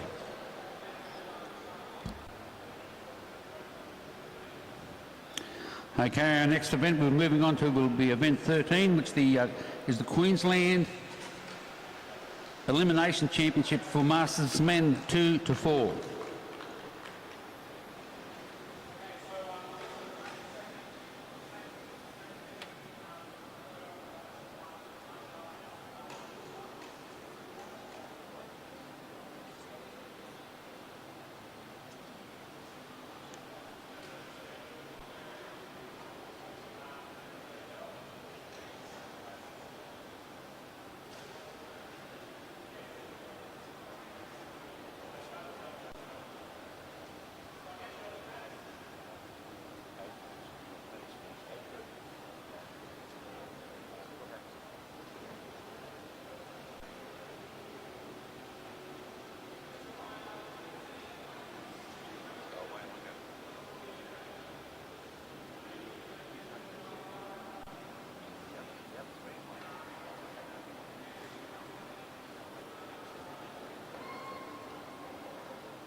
So here we go now. That's the start of the Queensland Elimination Championship for the Masters Men 2 and 4. Be a rider called out every second lap.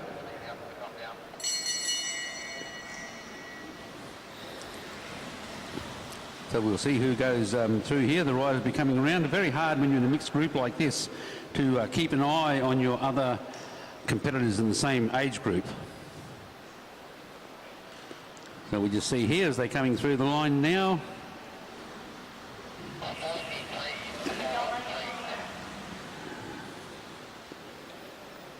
That was Bo Henlon, the fireman. Bo does a lot of charity work, a lot of work for charity for Burns for Kids. We have this thing now where you have to ring the bell each time you do for a sprint lap or any kind of thing. So coming around now, I can't see those numbers across the far side, so we'll just have a guess who's going out. We'll wait till they get to here. Okay, they're coming around through this side now, and that'll be number 69, Sean Crossman, who's out.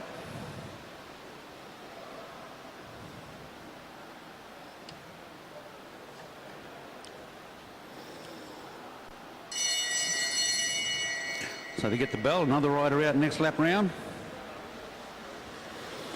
So 59 hanging around out the back there. Andrew Pratt, he'll have to get a bit of a wriggle on if he wants to get up there and get that going. Otherwise, there's every possibility he'll be coming out this lap. He's trying, but didn't quite make it. So it's 5-9 out.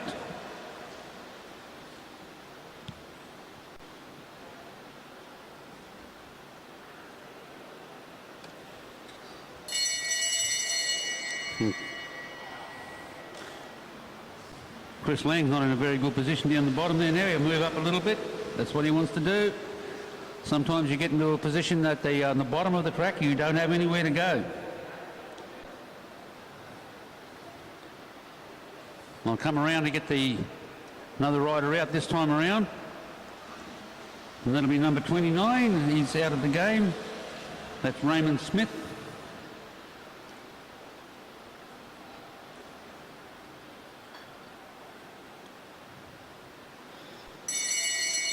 As I said, one rider out only every second lap.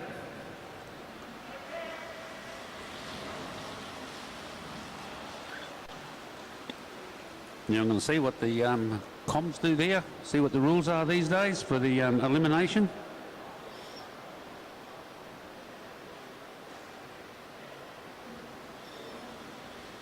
No. Okay, so the rules must have changed for that event.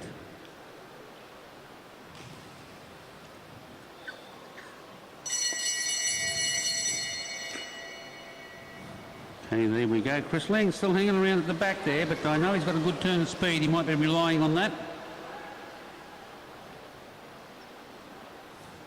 The rider at the bottom is tucked right in there. Actually looks like Matthew Wynne. Is it? Yeah, Matthew Wynne got himself caught in a bad position down the bottom.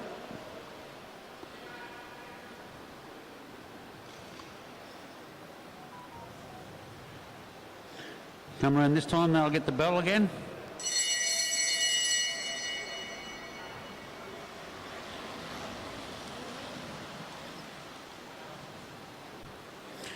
Ash Brazil moving up around the outside there, trying to move up on Banks Watson.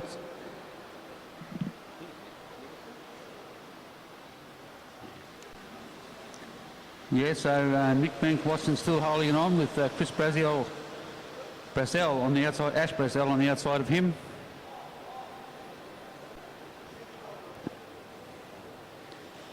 Watson quite happy just to sit on the front.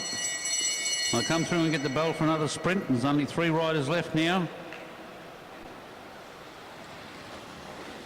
Peter Spencer down the bottom of the track on Watson's wheel. Ash Brazel going around the outside. Nick Bank Watson quite happy just to sit there. I think he's still got enough in the tank. Let's see what's going to happen as they come down here. Oh no. Okay, that's Nick out.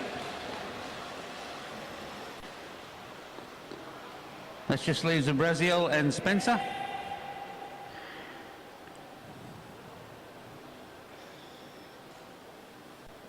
Just watching Peter Spencer here riding in with the Masters, and I can remember when he was under 15. Oh dear. So there we go, Spencer sitting at the back watching. No, I don't think he's got it.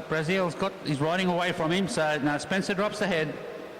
So he's giving it, that's Ash Brazil from Ballarat. So there we go, that's the rider who takes it out overall, but remember there are medals for each age group. There's 3 age groups in there. So there's a medal for each age group. Now we have the Masters 5 to 8. Competing for the Elimination Championship of Queensland. Masters 5 to 8. So we've got some 5s, 2 6s, 1 7 and 3 8s.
Okay, we now have event 14, the Queensland Elimination Championship for Masters 5 to 8 underway.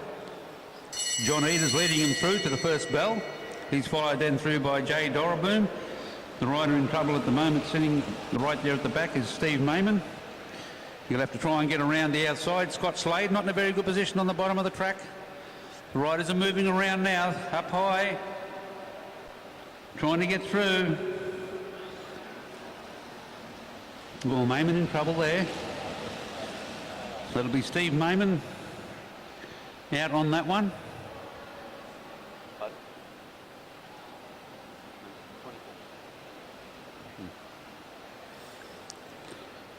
Coming through this time, they'll get the bell.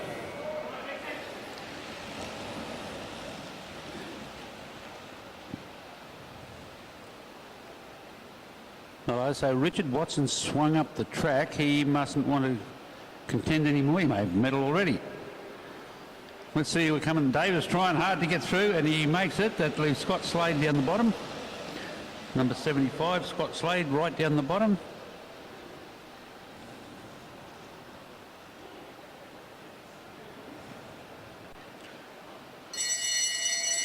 So Arch Davis still hanging in there, but he's all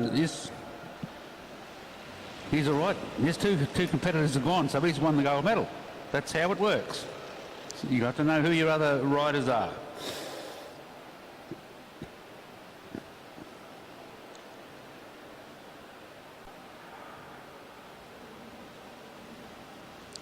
So they go through this time. So number 70 swings up. He thinks he's out.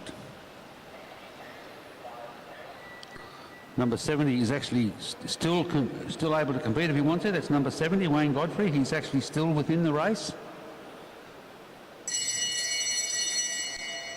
Okay, we've got Johnny leading through there now. Graham Ward. And Graham Ward's very strong. He rides with us here on Tuesday nights, so he's going not too bad. Right at the back hasn't kicked yet. John Eder can keep pulling it through because he's big, and that's the way they're going to come over the line.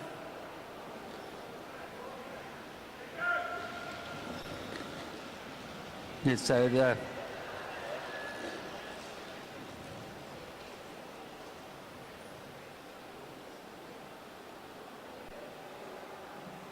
we're going to come around now. We've got John. It's a bit confusing these riders. So we've got John Eder and the commissaire's singing out. The riders don't know what's going on. They can't understand what the commissaire's saying. So the big thing is always to know your rules. Now the rules must have changed. I'll have to have a look at it myself when I get home tonight.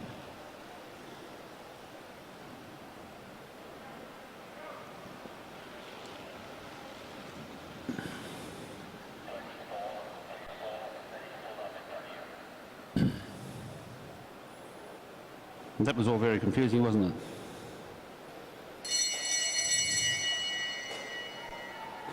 Come on, Graham, you can do it.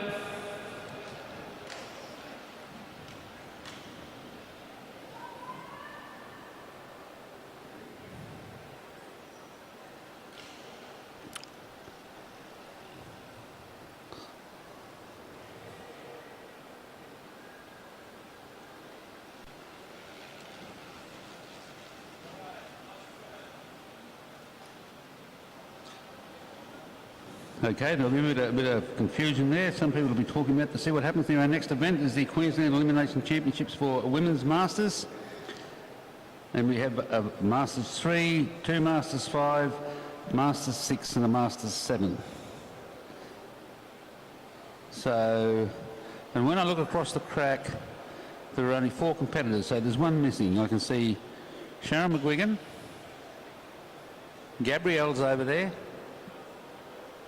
Julie Barnett, and Graham Ward's going with the women. Oh no, he's not, he turned in. I thought he was going to go again. No, he didn't want to embarrass himself up against the girls. I can't see Carolyn Jones. Is it Carolyn Jones at the front? Pardon? I can't see that part. No, she's not on the front. She's second wheel. Isn't she? Or is it?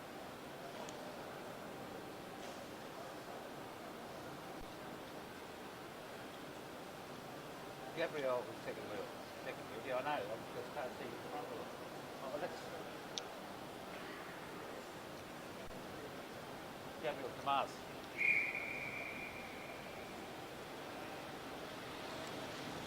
He's not there. Carolyn Jones isn't there. Okay, we sorted that little bit out there now.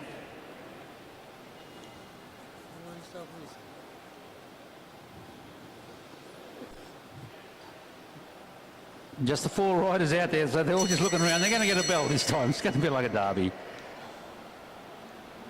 Gabrielle Bells leads them out. Sharon McGuigan at the back at the moment. She'll be going around. She goes around. Barnett's been caught at the back, but she's the only Master 7 in there anyhow, so they come sprinting over the line. Oh, yep. And Jill. Oh.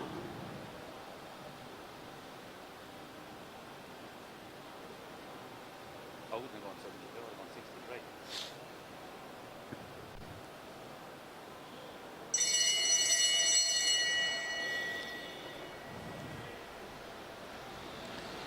The person calling him now is not on the line. Okay, they come around now. That's Gabrielle Tomas is taking off from the front. She doesn't want to get caught up in this confusion. See how they go now. Julie Barnett follows across. That's Sharon McGuigan out on that run.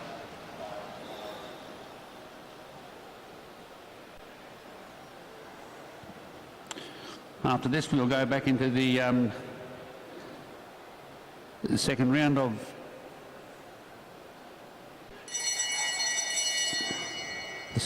the sprint series. They come through to get the bell. Gabrielle Tomas gets out of the saddle, rolls past Julie Barnett, and she'll roll around to take the win.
Okay, coming up onto the track now for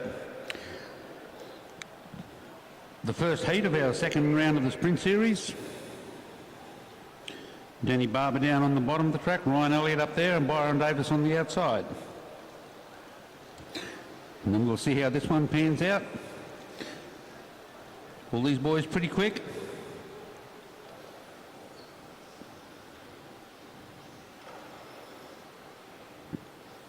Danny Barber just sitting down the back, sitting at the front down the back there. Byron Davis, he made the mistake last time of sitting a bit too far back, so you might want to think about that.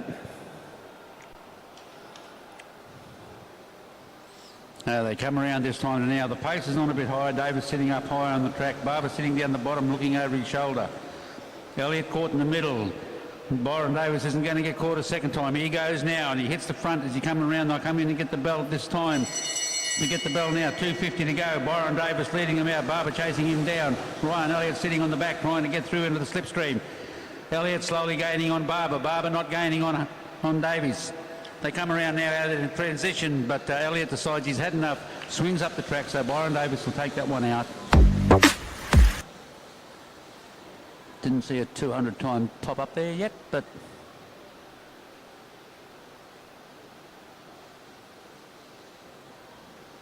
yeah, it looks like there was a 10-1-3 looking through the window from here, so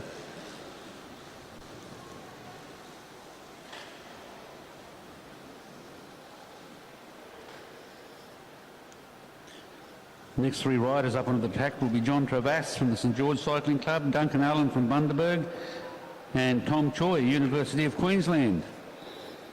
Just remember that if you see Tom come out here, you watch his leg speed, he's on junior gearing.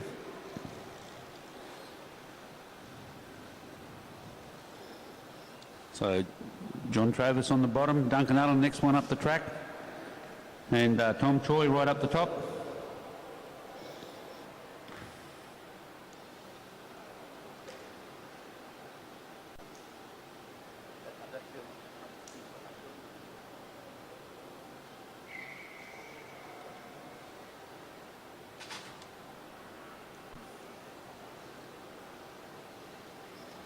Okay, the riders are rolling off the line there now. You see John Travis looking over his shoulder.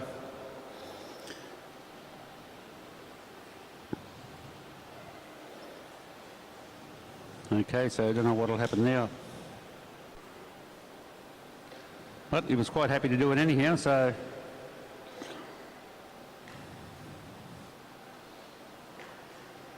So Duncan Allen has the lead. He's tried that before. John Travis sitting high up on the track. Tom Choi coming through now on his wheel. Duncan Allen moves to the middle of the track, goes up high. John Travis weaving around all over the track. Tom Choi still just sitting on his wheel. They come through this time to get the bell. Duncan Allen goes, John Travis goes. Tom Choi is trying to go with them, but as I said, the junior gearing, but look, he's holding his own with these guys. Duncan Allen on the bottom, John Travis around the outside as they come through into their transition, and John Travis goes through to take that one out with Duncan Allen holding on for second, and Tom Choi a credible third there, considering the gearing disadvantage he has at the moment. So the next event on the track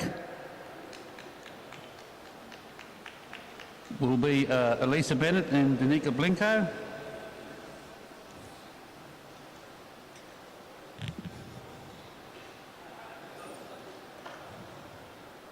Eliza Bennett.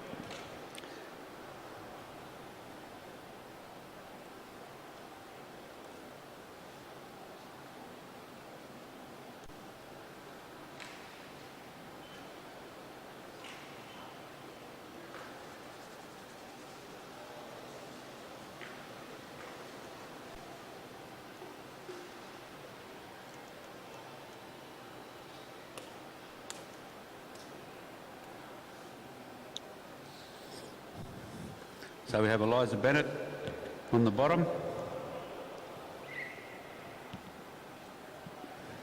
Danica Blinko on the top of the track. Now at the back, the two riders. Eliza Bennett to lead out.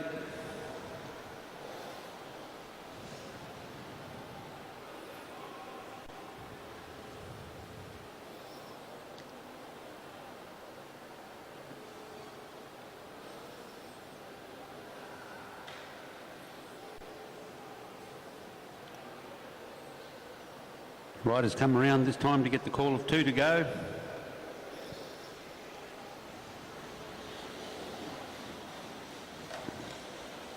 Bennett staying down near the bottom of the track.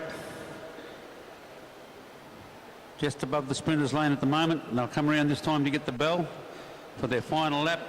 Pace starting to come up a bit now. Bennett starting to open up a bit. Danica Blinko's trying to have a bit of a go now. See what happens when we get into the back straight. They're not gaining just yet, so I don't know that Danica can get around her. So Eliza Bennett goes through to take that one. Danica Blinko holding on for second place.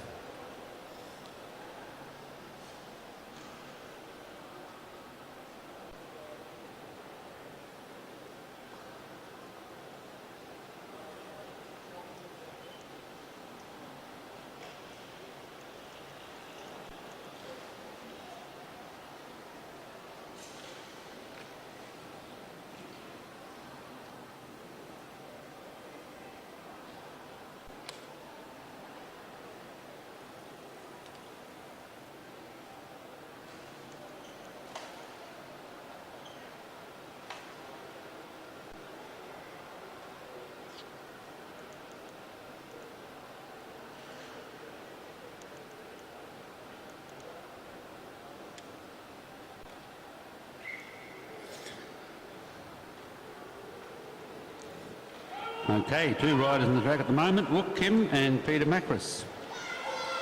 Wook Kim leading out, Peter Macris sitting there at the back.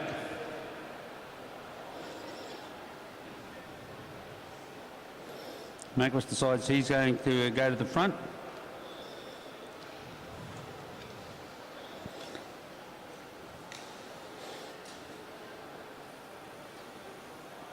Macris moving around about, Wook Kim up and down the track.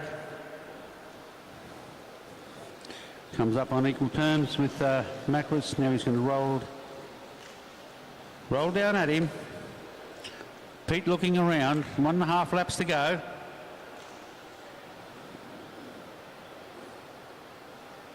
Macris now starting to pick it up. Wook Kim starting to build as well. Macris out of the saddle, accelerating. Wook Kim goes up high. Now he'll drop down into the spinner's lane. get the run off straight into the slipstream around the outside. As they come down now into the turn 3, Wook Kim comes up around the outside. Mac was trying to hold him out. Wook Kim doing just enough to stay there, and we'll go through and take that one out.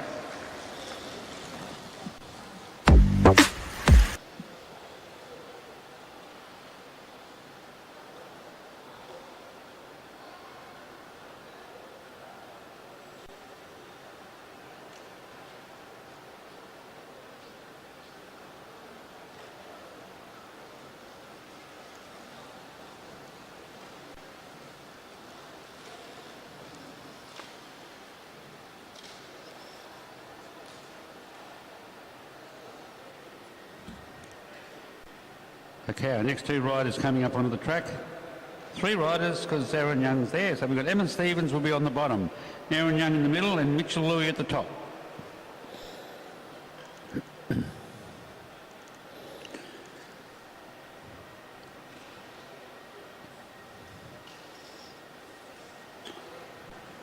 Now Emma and Mitchell have raced each other previous to this, but neither of them have raced against Aaron. Emma Stevens leading it out, Aaron Young on her wheel, followed through then by Mitchell Louis.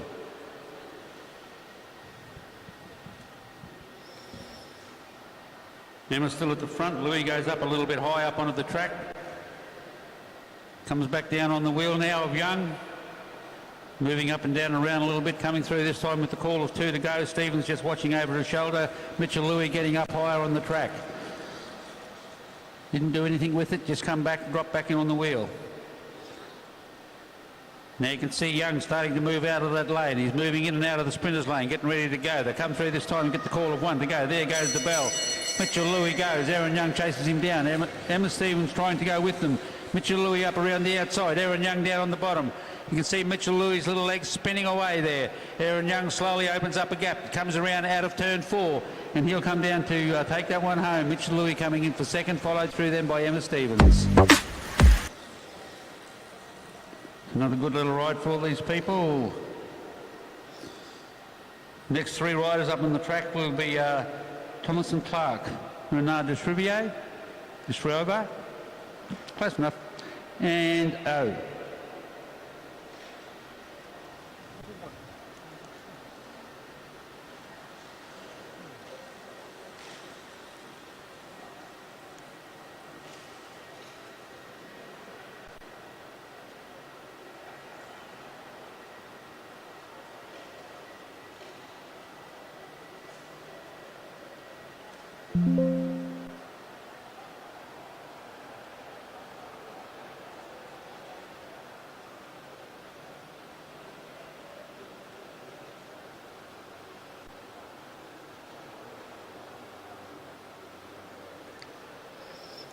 Okay, the riders are on the start line there now.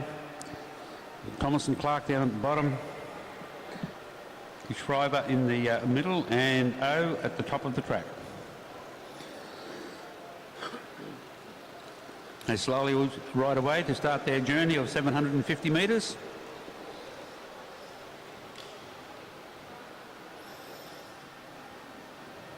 All full of excitement at the moment. Edge of your seat stuff happening out there now. Okay, a bit of a gap between these riders.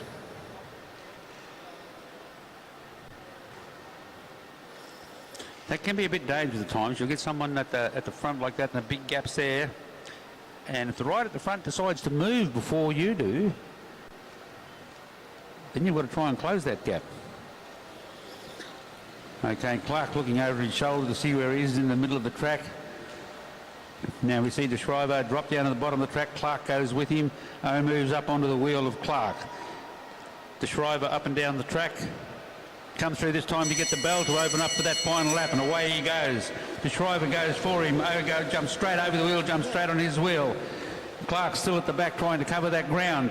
De Schreiber still at the front. O's still having to come around the outside. He's not going to get there. De Schreiber goes through and takes that one out, with O coming through for second place, and Thomas and Clark rounding up the places in third.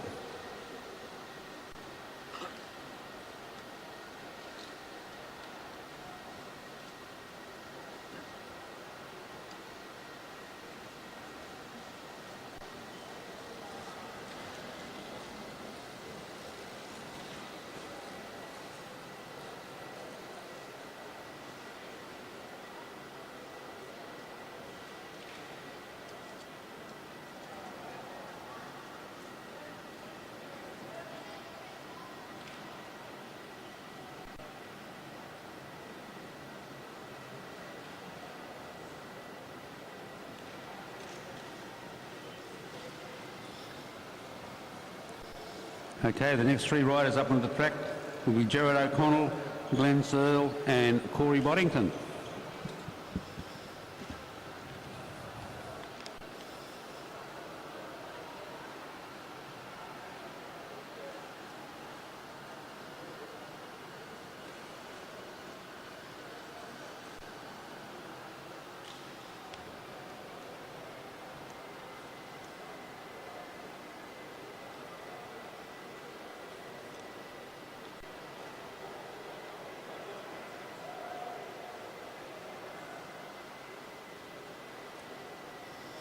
Okay, the riders are ready.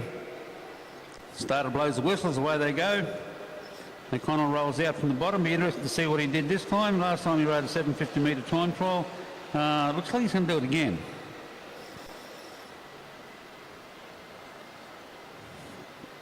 So Glenn Searle's not too sure what's going on. He thought, now what's you doing? He said, I better have a bit of a go and chase him down. Boddington's still sitting at the back, so Glenn Searle trying to close this gap down to O'Connell. And come around there, they're halfway through, so O'Connell's going to either do one or two things here, try and keep going or swing straight up. No, Boddington swings up. Then he comes back down on the wheel. O'Connell's backed it off a bit. Now he's got to try and hit it again. Boddington coming around the outside. Needs to come down and take a bit of a run. Glenn Searle's there. Boddington's going to go around the outside of him. And Glenn Searle will hold on for second here, but Boddington's way too strong, coming around the outside and pulling away as they come down into the straight. And Gerard O'Connell will roll in for third.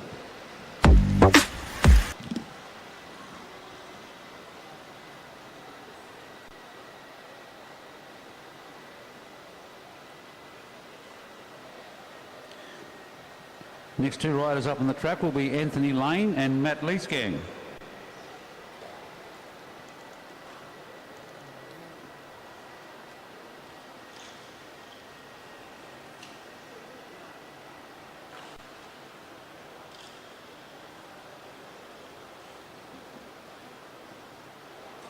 So Matt Leesgang sitting up on the top of the track.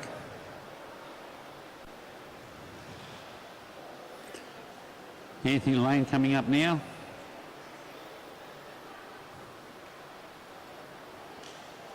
We just got to hope Kevin can hold him up.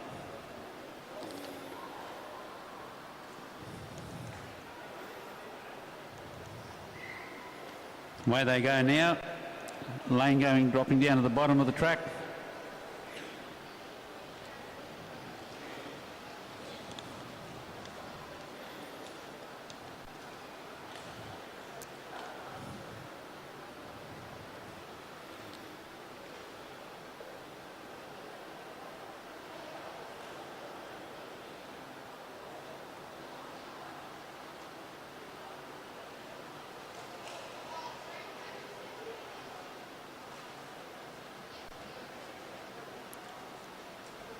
Riders come through with the call of two to go. Lane just rolling around the middle of the track. Matt Leesgang just sitting up above him. No pace on as of yet.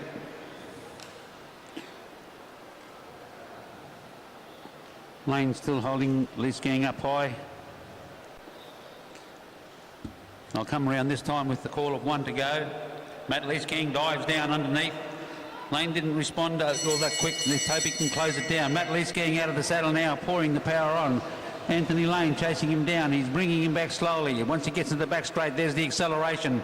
He'll go up and around the outside of Matt Leesgang as they come into turn 3, coming out of turn 4. He'll just has a quick look down and then rolls over to take out the that sprint.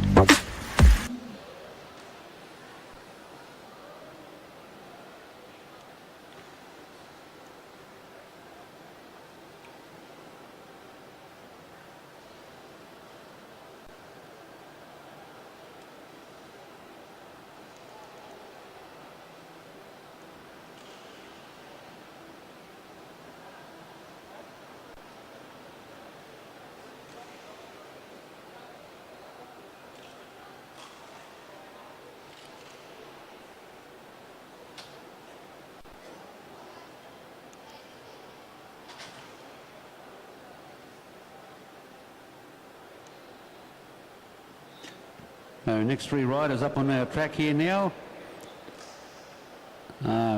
Victoria Smith on the top, Ella Liang down in the middle, and Bo Hanlon on the bottom of the track. They roll away now. Bo will lead it out. Ella will roll up onto his wheel, and then Victoria Smith will drop down onto Ella as well.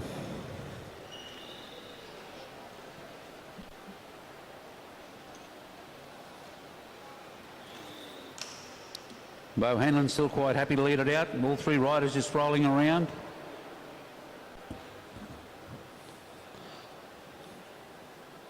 Coming around now, Bo Hanlon rolls his way to the front. Ella Liang comes in onto the wheel.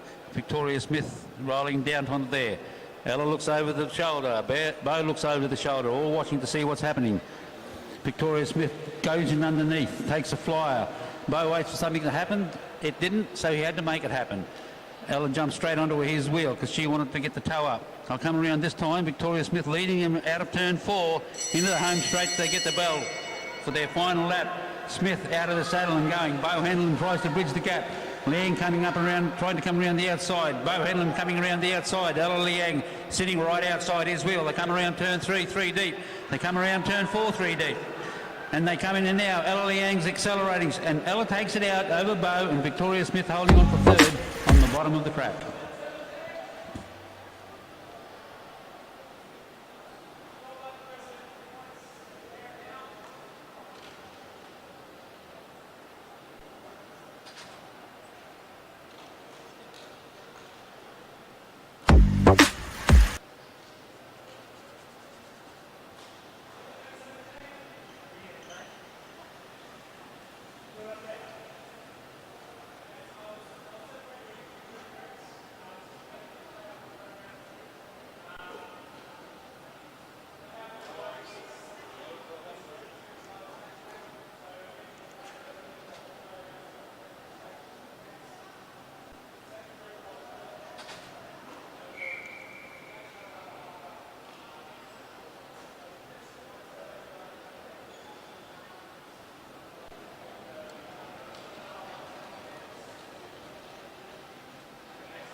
Okay, the riders are out on the track now.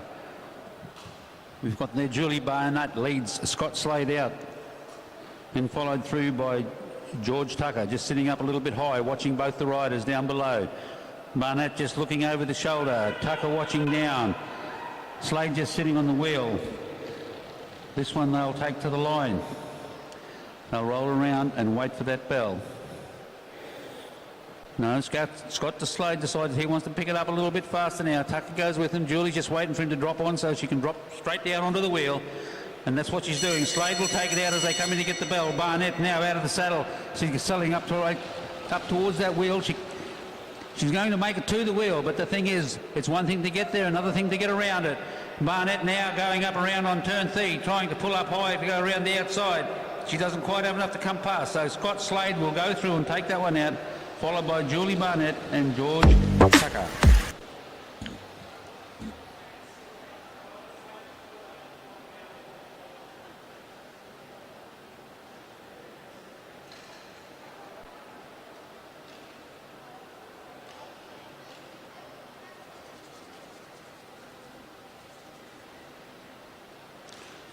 Okay, we're moving on now to our progressive points, Hare and Hounds.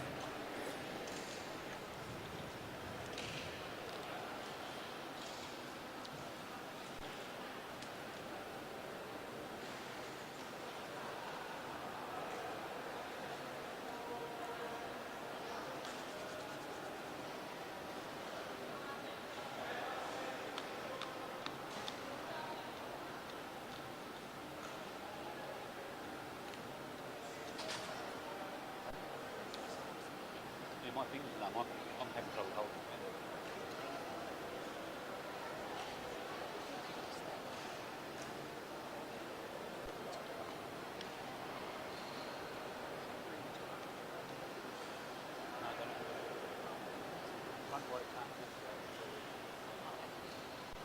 That's what I said. Must ride it first. Front rider must be out.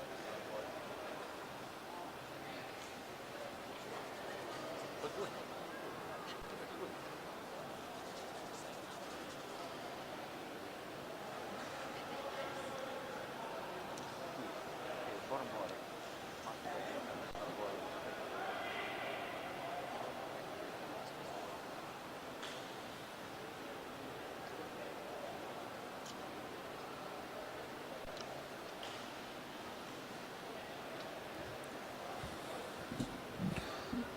Okay, so if this is a hare and hound, we had one of these before, but this is a progressive points.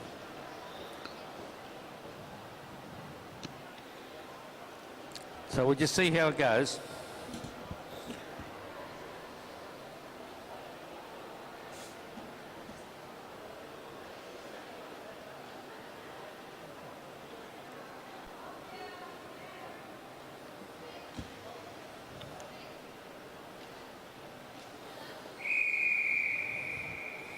So on this side of the track we had Georgia Wilson leading them out.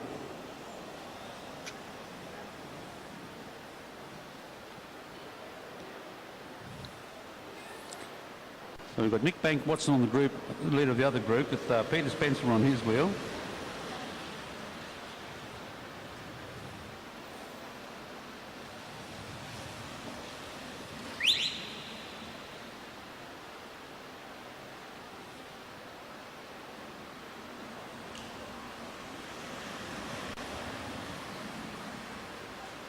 So I think what we have here, now we see Zachary Savage just take over from Georgia Wilson. And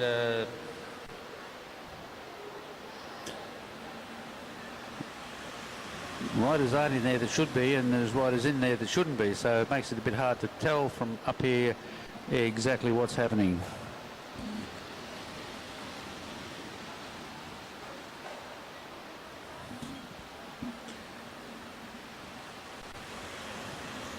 But anyhow, the group coming around here at the moment, they're the lead group. And the other riders are supposed to try and catch them. This lead group won't be lead group for too long, so they've just split in half.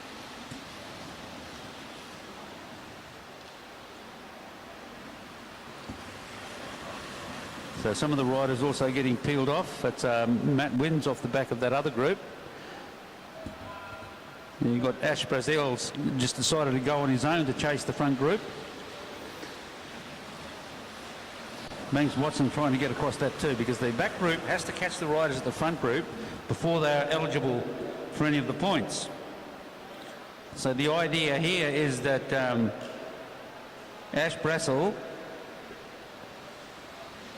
has caught the front group, so now he can travel with them, but now the rest of the second group are catching the front group, and the front group has almost disintegrated. So it'll get back to a situation where there'll be only be these riders that'll go through for this, and that's Alex Hughes. Then just at a turn, swung up very quickly. So you've got four riders there at a bit of a gap on the rest of the bunch. I think that's Savage trying to get across to it, but he's not making any headway. But Toby Jones is in that front group. Nick Banks Watson is in that front group.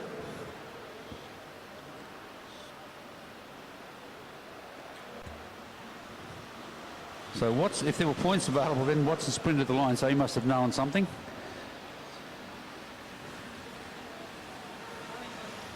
Nick Watson's got a bit of a gap on these other riders, and he'll want to keep that going. Then you've got Alex Hughes has just jumped through to that gap there, and Toby Jones has gone with them. So there's only those three riders, all very strong riders. They are holding it there now. So Toby Jones has gone to the front again as they come around to get the bell. It's Toby Jones is going to take it through. Alex Hughes will come through for second, and Nick Watson will hold on for third place. But if it is a points here in hounds, I'm not too sure how they're working it. So they'll come up with an answer.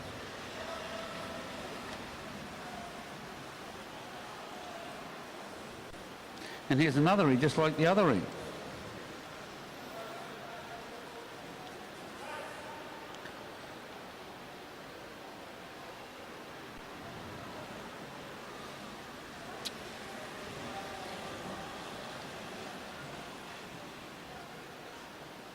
See Andrew practice rather than that one. Yeah, this one.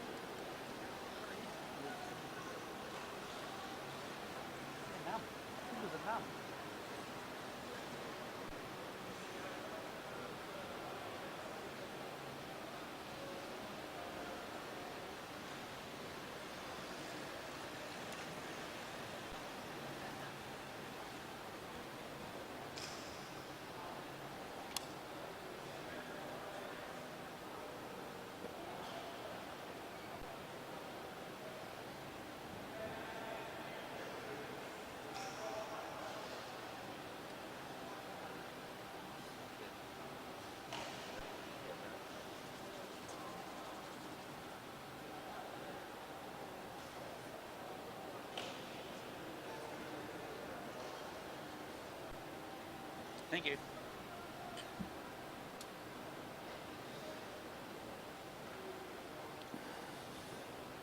Okay, we're about to get the second one of these underway. Then we'll move back to another round of our sprint series.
Okay, so they've all rolled off the fence. Getting underway now with event 18.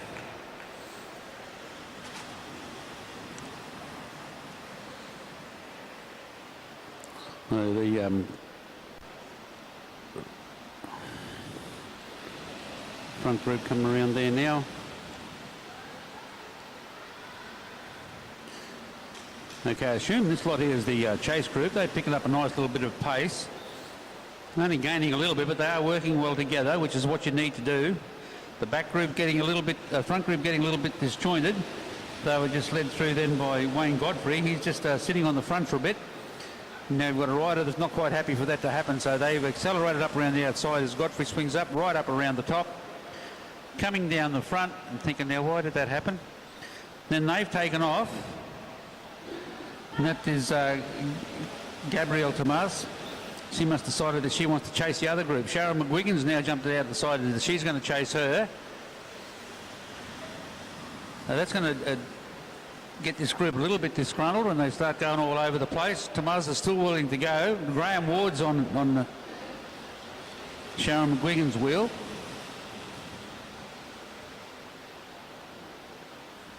McGuigan swings up. She's had enough of doing that chasing. Ward's still out there with Tomas. And she swings up. Graham Ward's, what's he going to do? He's not going to do anything. Just a bunch will now just catch up and bring them back together. But they've still maintained that same distance from this, from the leading group. They haven't gained anything out of all that.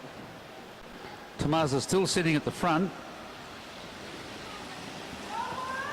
Followed through by the Hunter Davis sitting there in second wheel.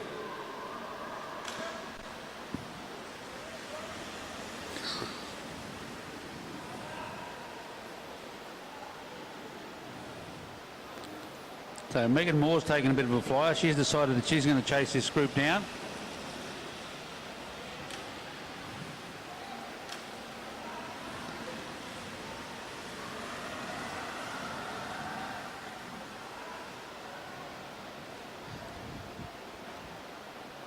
So it's a bit all over the shop. This is the lead group that's just passing the front of us here now. So that's Cameron Douglas Savage is going straight across with Megan Moore in there. So they will catch this group. Unless the other group sees them coming and decides to hit it really hard. And that's, a couple of riders have gone out of that front group. So now the chasing riders have got a bit further to go to try and catch them, because some of them decided, let's go, we don't want to get caught. They come through now. The front group of riders is still there. That is the front of your bunch.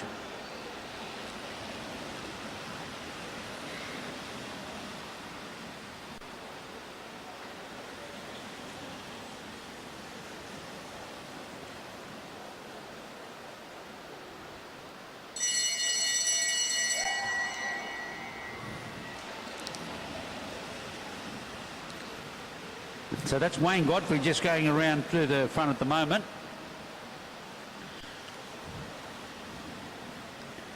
It looks like he's going to be the one to go through and take this event out.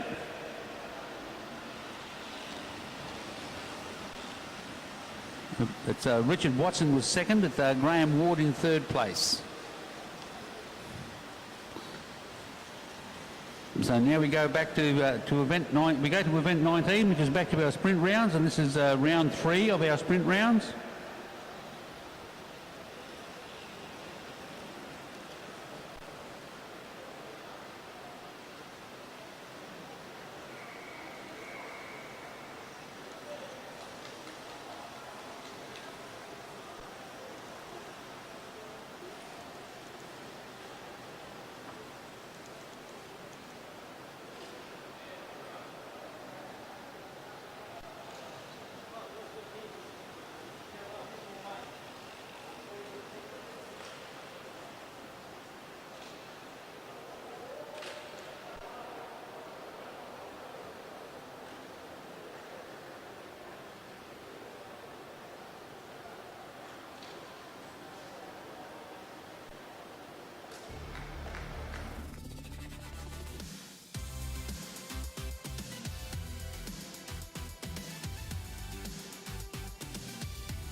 Okay, we have our first heat ready.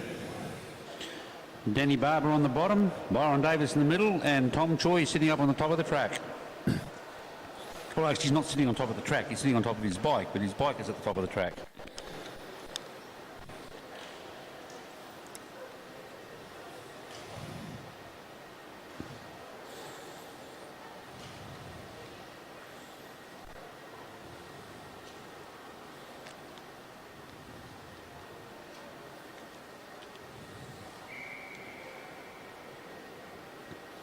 There they are, rolling away now. Barber leads them out. Davies will drop down at his whirl, and Tom Choi will sit at the back. It's like motor pacing for him when he sits behind these big boys on the big gears and he spins out.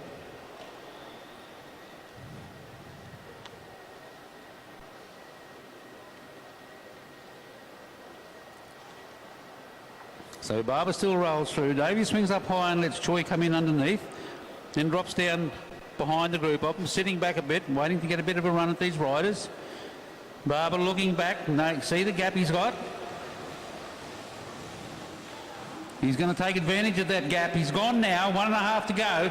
He's out of the saddle. Tom Choi's legs are spinning as he's trying to close that gap. They'll come through this time to get the call of 2:50 to go. Barber still fitting on the back. Right, Davies makes his move around now, goes around the outside of Tom Choi, accelerates down into the back straight. He's gaining very quickly as he comes into bend 3. They'll come around that and see if he comes out of bend 4 with the transition to see if he can roll over the top, and there it is. He gets it by millimetres. So that one will go to Byron Davies.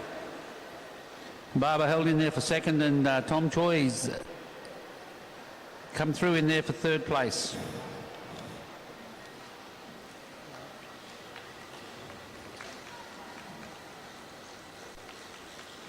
Next riders up on the track will be Ryan Elliott, John Travass and Duncan Allen.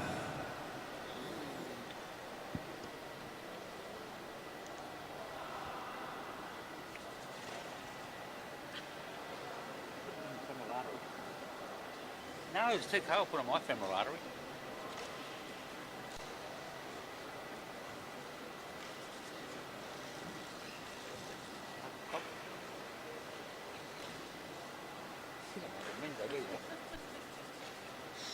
And I would say.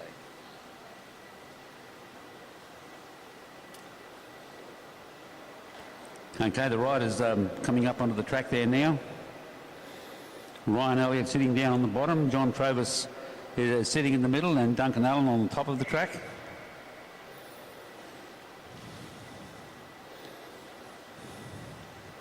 As they roll away from the start line, still in that same order.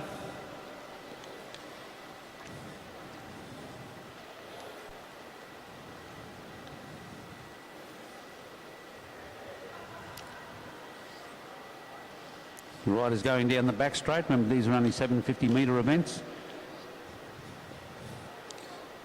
So that's 3 laps of the AMV. Come through this time now. Once again, Duncan Allen decides he's going to take it to him. Swings up through to the top. Elliott's still sitting down at the bottom. John Travis now goes right at the top. Duncan Allen is now at the back. He's on Travis's wheel. Ryan Elliott's down at the bottom. Elliott's gone for it. He's going to hit it hard. John Travis is trying to go with him. Duncan Allen's trying to follow through. Ryan Elliott swings, goes through to the lead out the back. John Travis is catching him, but can he get round him? Duncan Allen is maintaining about the same distance. Elliott is holding on. Travis is coming hard around the outside, but no, Elliott will hold on to take that one out. John Travis in second place and Duncan Allen coming through for a credible third.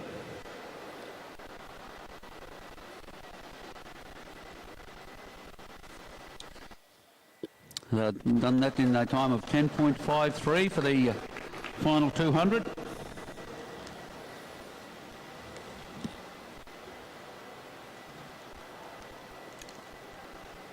we'll have to see who this is.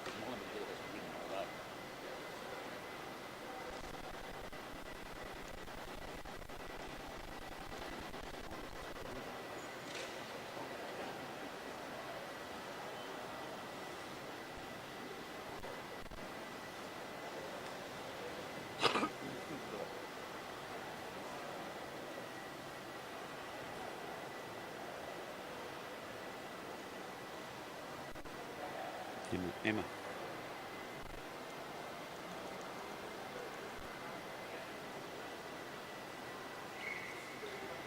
So we've got Danica Blinko on the bottom of the track, followed through then by Emma Stevens.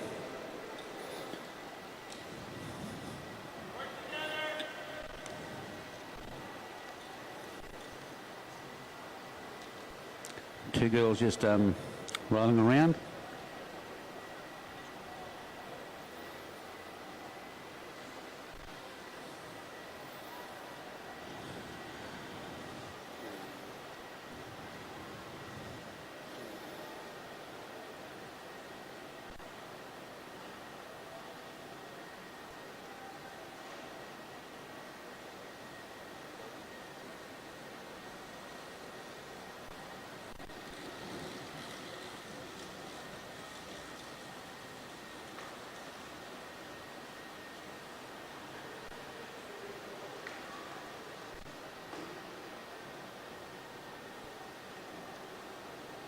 Okay, the girls come around this time to get the bell.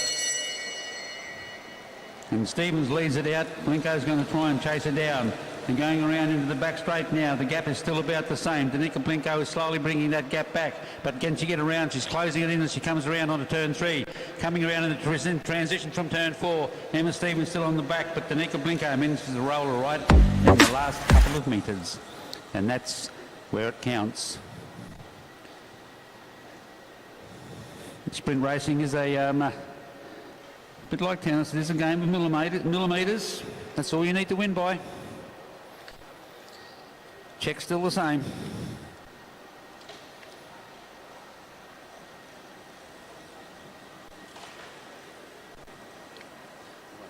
On the side, we've got Mr. McCrass. Okay, the next two riders to the line will be Eliza Bennett and Peter Macras. Mr. McCrass. Matt Leeskin's going to try and lift him.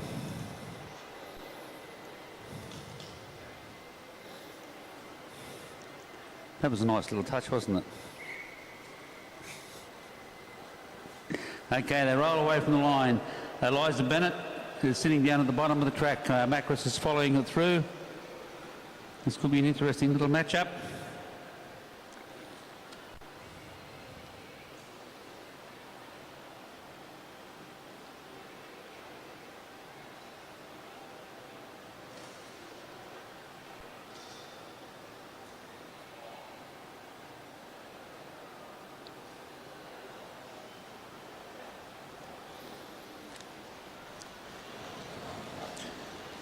This will be interesting to watch. Only 0.2 of a second different, and they're flying 200 times.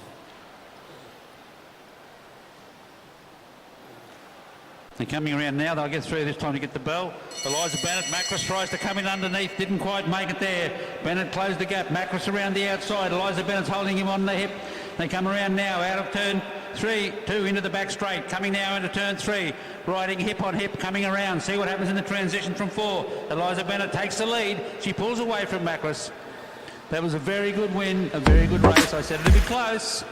Only 0.2 of a second in their difference in their 100 time, flying 200 times.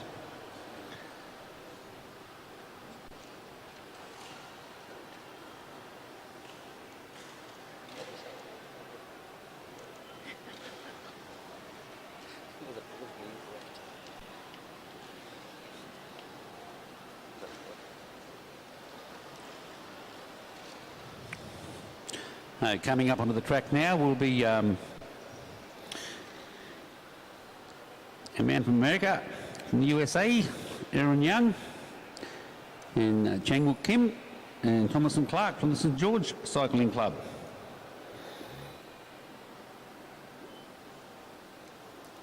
All three riders seem to be there.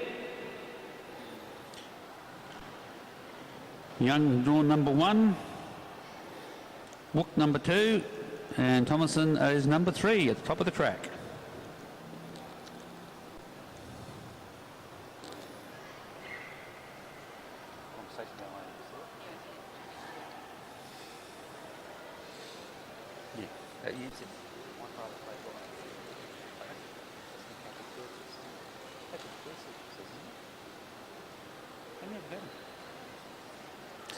Okay, they go around the back. All three boys are just looking at each other. Wook's going there. They're having a bit of a conversation. Everyone said, okay, well, come on, I'll come and play.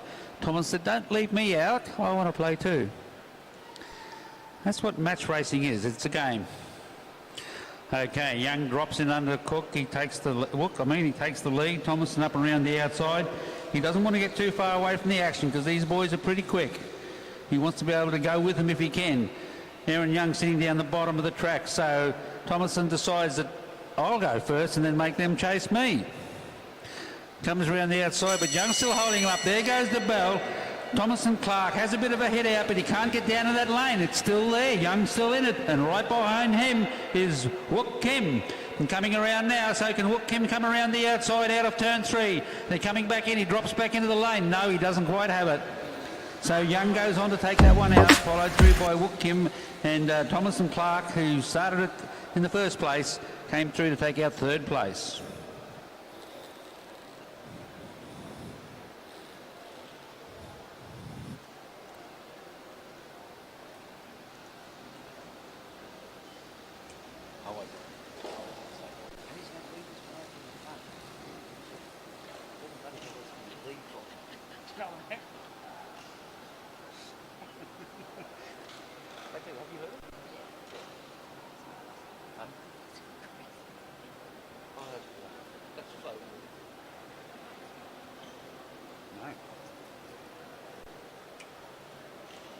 Okay, we're going to have a few more riders up on the line.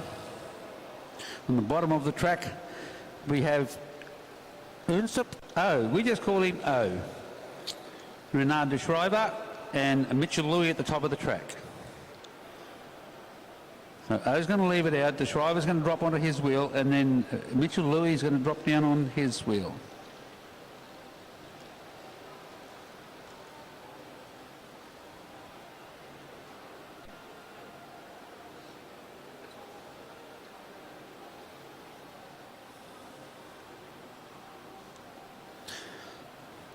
Well, Mitchell Louis sitting at the back. He can't afford to be too far back. He's a junior, so still on his restricted gearing. O's going to lead it out. He's sitting in the middle of the track, just looking back, just to see what happens. De Schrijver's now decided he's going to go down and have a bit of a look. Rolling around into the back straight. O's picked the pace up, backed it off, picked it up, backed it off. Now he's going to drop down into the sprinter's lane. Had a quick look over his shoulder, come into the bell. There he goes. You can see him turn the power on. Then De Schrijver's trying to go with him. Mitchell Louis hanging in there with his legs spinning. Coming down into the back straight now. De Schrijver gets the back wheel of Wook. But how hard can he get round him? He's coming up around the outside. They're having a look. And there he is. He rolls over. So that one goes to De Schrijver. The Ho sitting in there for second. And Mitchell Louis with a very credible third place.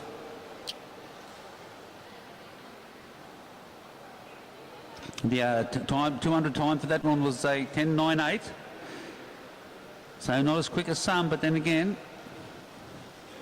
it's the placing that counts, not so much the 200 times in these. That brings us up now to Heat 7. We'll have Gerard O'Connell, Glenn Searle and Anthony Lane. Just looking at the riders that are there, it's going to be interesting this time. But I think that the University Club will take out 1, 2, 3 in this event. I think they've got as a club, they've got it pretty much sewn up.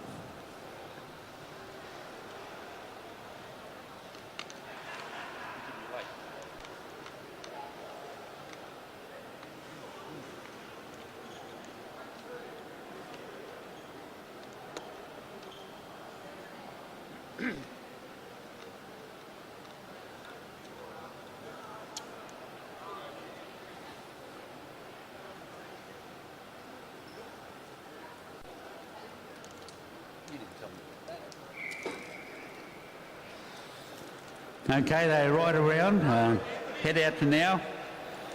My money's on the University of Queensland rider, taking this one out. We've got Gerard O'Connell's leading it out. I was wondering what was going to happen now. He hasn't taken off Flat Biscuit like he did for the other two.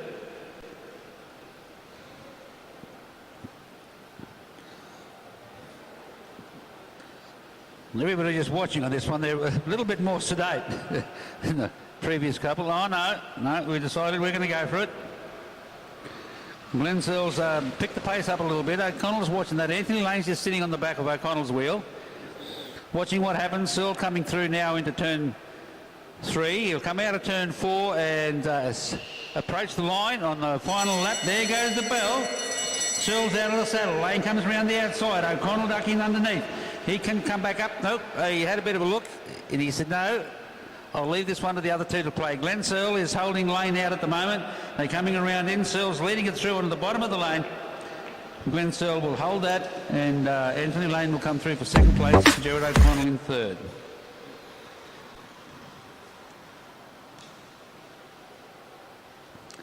And that was with a 200 time of 12.32.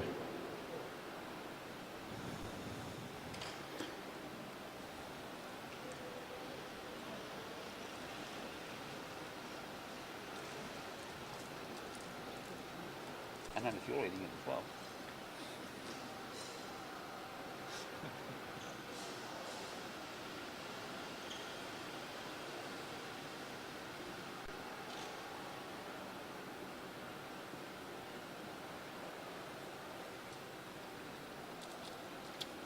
Okay, just two riders in this one.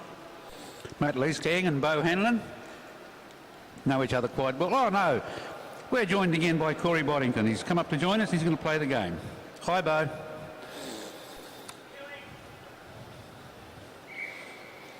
So away they go. Corey Boddington down on the bottom, Matt Leeskang, and then Bo Hanlon up on the top.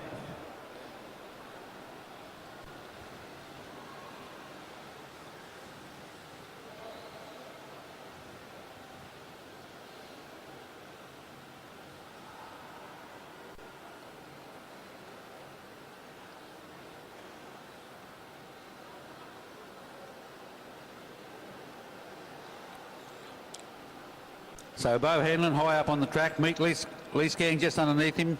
Corey Boddington quite happy to roll around at the back and watch the proceedings at the front. Matt Leesgang looking over his shoulder, keeping his eye on the other riders. Bo quite content rolling up around the top of the track. Drops down to the bottom now. Rolls up in between the two riders. Corey Boddington still sitting there at the back. They'll come around this time to get the call of one to go. There we go. Boddington goes. Hanlon's trying to go with him. Corey Boddington puts a good gap in there. Leesgang sitting on Hanlon's wheel. They come around into the back straight now. Matt Leesgang is trying to get around Bo Hanlon, but they're both travelling at about the same pace. See what happens in the transitions. But Corey Boddington's got this one up here. He's got this all sewn up. The other two riders come down, and there we go. Good mates. Play games together all the time. As long as the police don't find out, they'll be okay.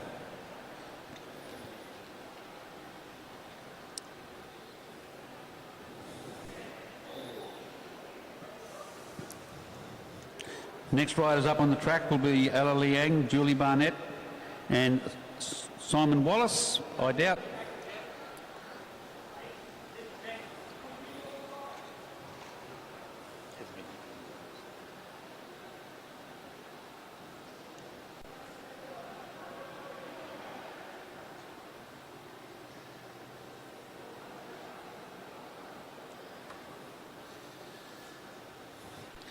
So just the two riders on the track. Julie Liang and Ella Liang and Julie Barnett.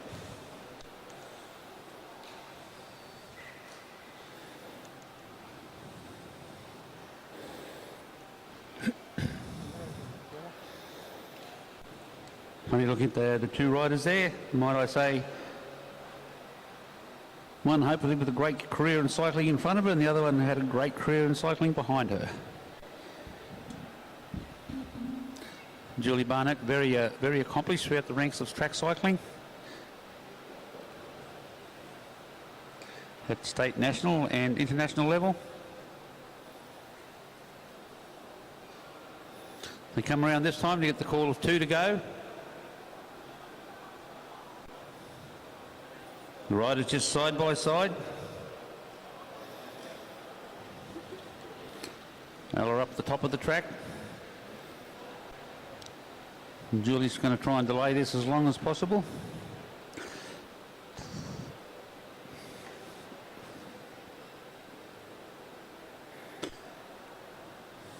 Ella trying to give herself some space. Yes, she does. She gets down, she drops down to the bottom of the track and comes through. She's hit the lead as they get the bell. She's opened up a small gap on Julie. Can Julie close that gap down? The gap remains the same at the moment. Ella's still going hard down the back straight. Julie trying to close that gap. They come into turn 3, and as they come out of turn 4, the gap is still there, and Ella will go through to take this one out. Well done, young lady.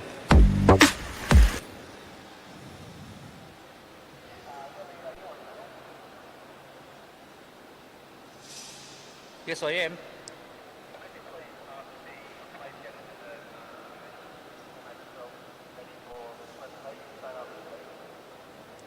I can do that.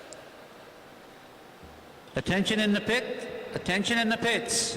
Could all the place getters from the championship events make themselves available for presentations after this final sprint event? That's all the medal place getters in the elimination races, the championship events from this afternoon. Make themselves available for presentations, please.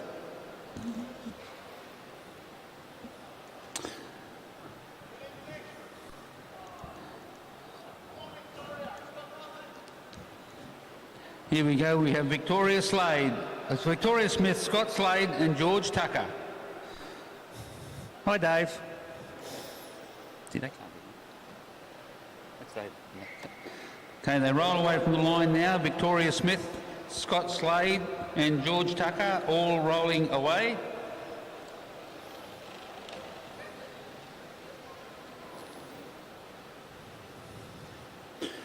Tucker's gone through the lead. He's taken the lead away from Smith. He's able to do that. She didn't force him through. Slade sitting at the back. All he's got to do is wind his big gear up and he can ride the juniors off his wheel. If he's got enough puff, that is. So Slade's hit the front, he's just looking at him there. He'll want to go long because he can wear their legs out. No, Victoria's going to go around him. Tucker's going to follow it through. Slade's trying to hold her up on the top of the track. They'll come through this time to get the bell. Victoria Slade's accelerating away. She's hit the front. Can she get down in front of Scott Slade's? Slade's trying to go there. Victoria Smith has just enough to hold her. Tucker coming around the outside. Slade still sitting right there on the wheel. Does he have enough for a little bit more of a kick? No, he doesn't. So this will go through. Victoria Smith will take this out. Scott Slade will be second. And George Tucker in third place. Now that concludes our racing for the night, but not our evening so far. I just announced a moment ago for all the place getters in the championship events, please make their way over to the dais for presentations. That's all the place getters in the championship events.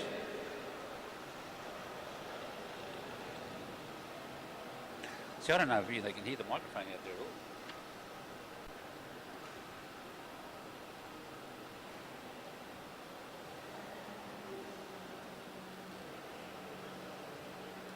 What's that?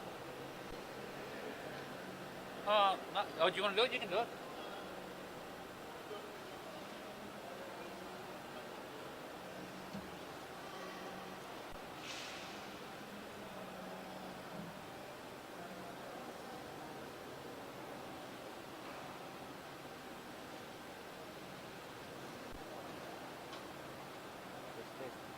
Which one was this? Which one?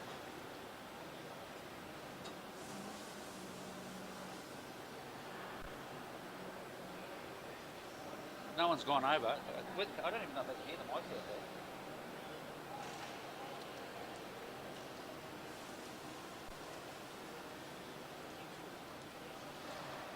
What happened to all the other chocolate? Who ate it? Test.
What controls this one? Okay.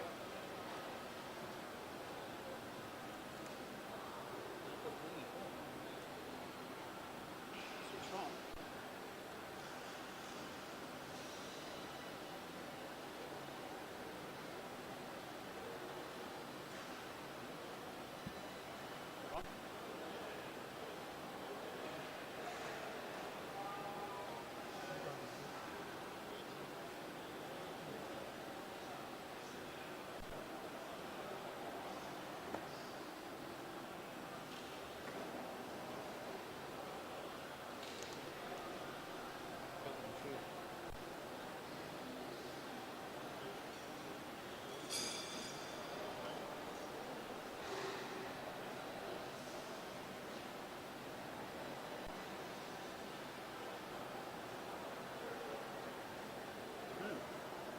No. Yeah. Where's the list of...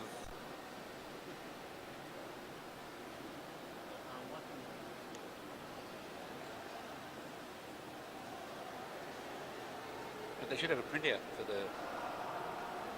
I don't know, I used to run... On 22 years I run championship events.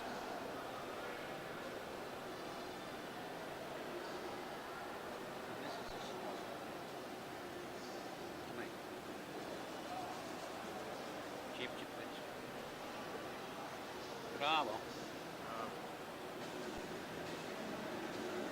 When they do presentations.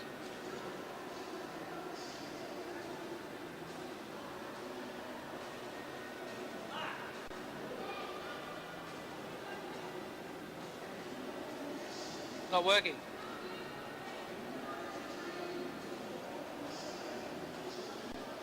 This is you can't hear what they're saying up there.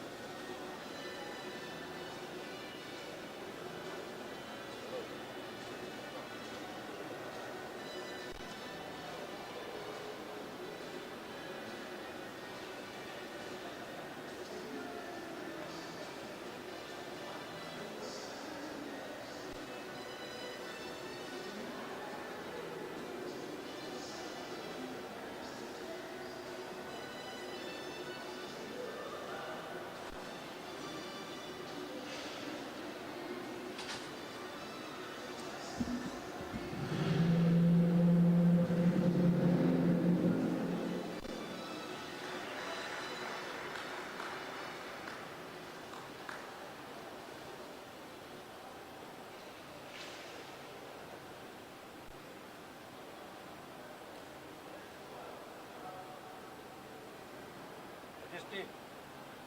You see how...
The champion, Masters 2 champion, Ash Brazil.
son yesterday.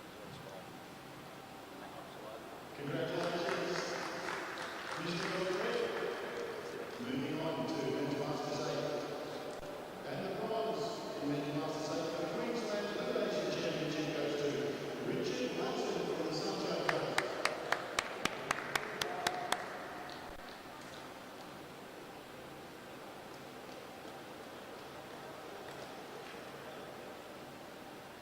And the silver medal from Buxton goes to Arch Davies.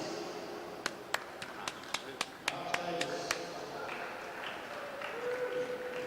You really have to speak up for Men's Masters 8. And our state champion in the Queensland Elimination for Men's Masters 8 is none other than Gold Coast cycling pilot Steve Mayer.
Congratulations, Sharon. The winner of Women's Master 6 from Brunswick Cycling Club and Brisbane Lip Clinic, Gabrielle Bell.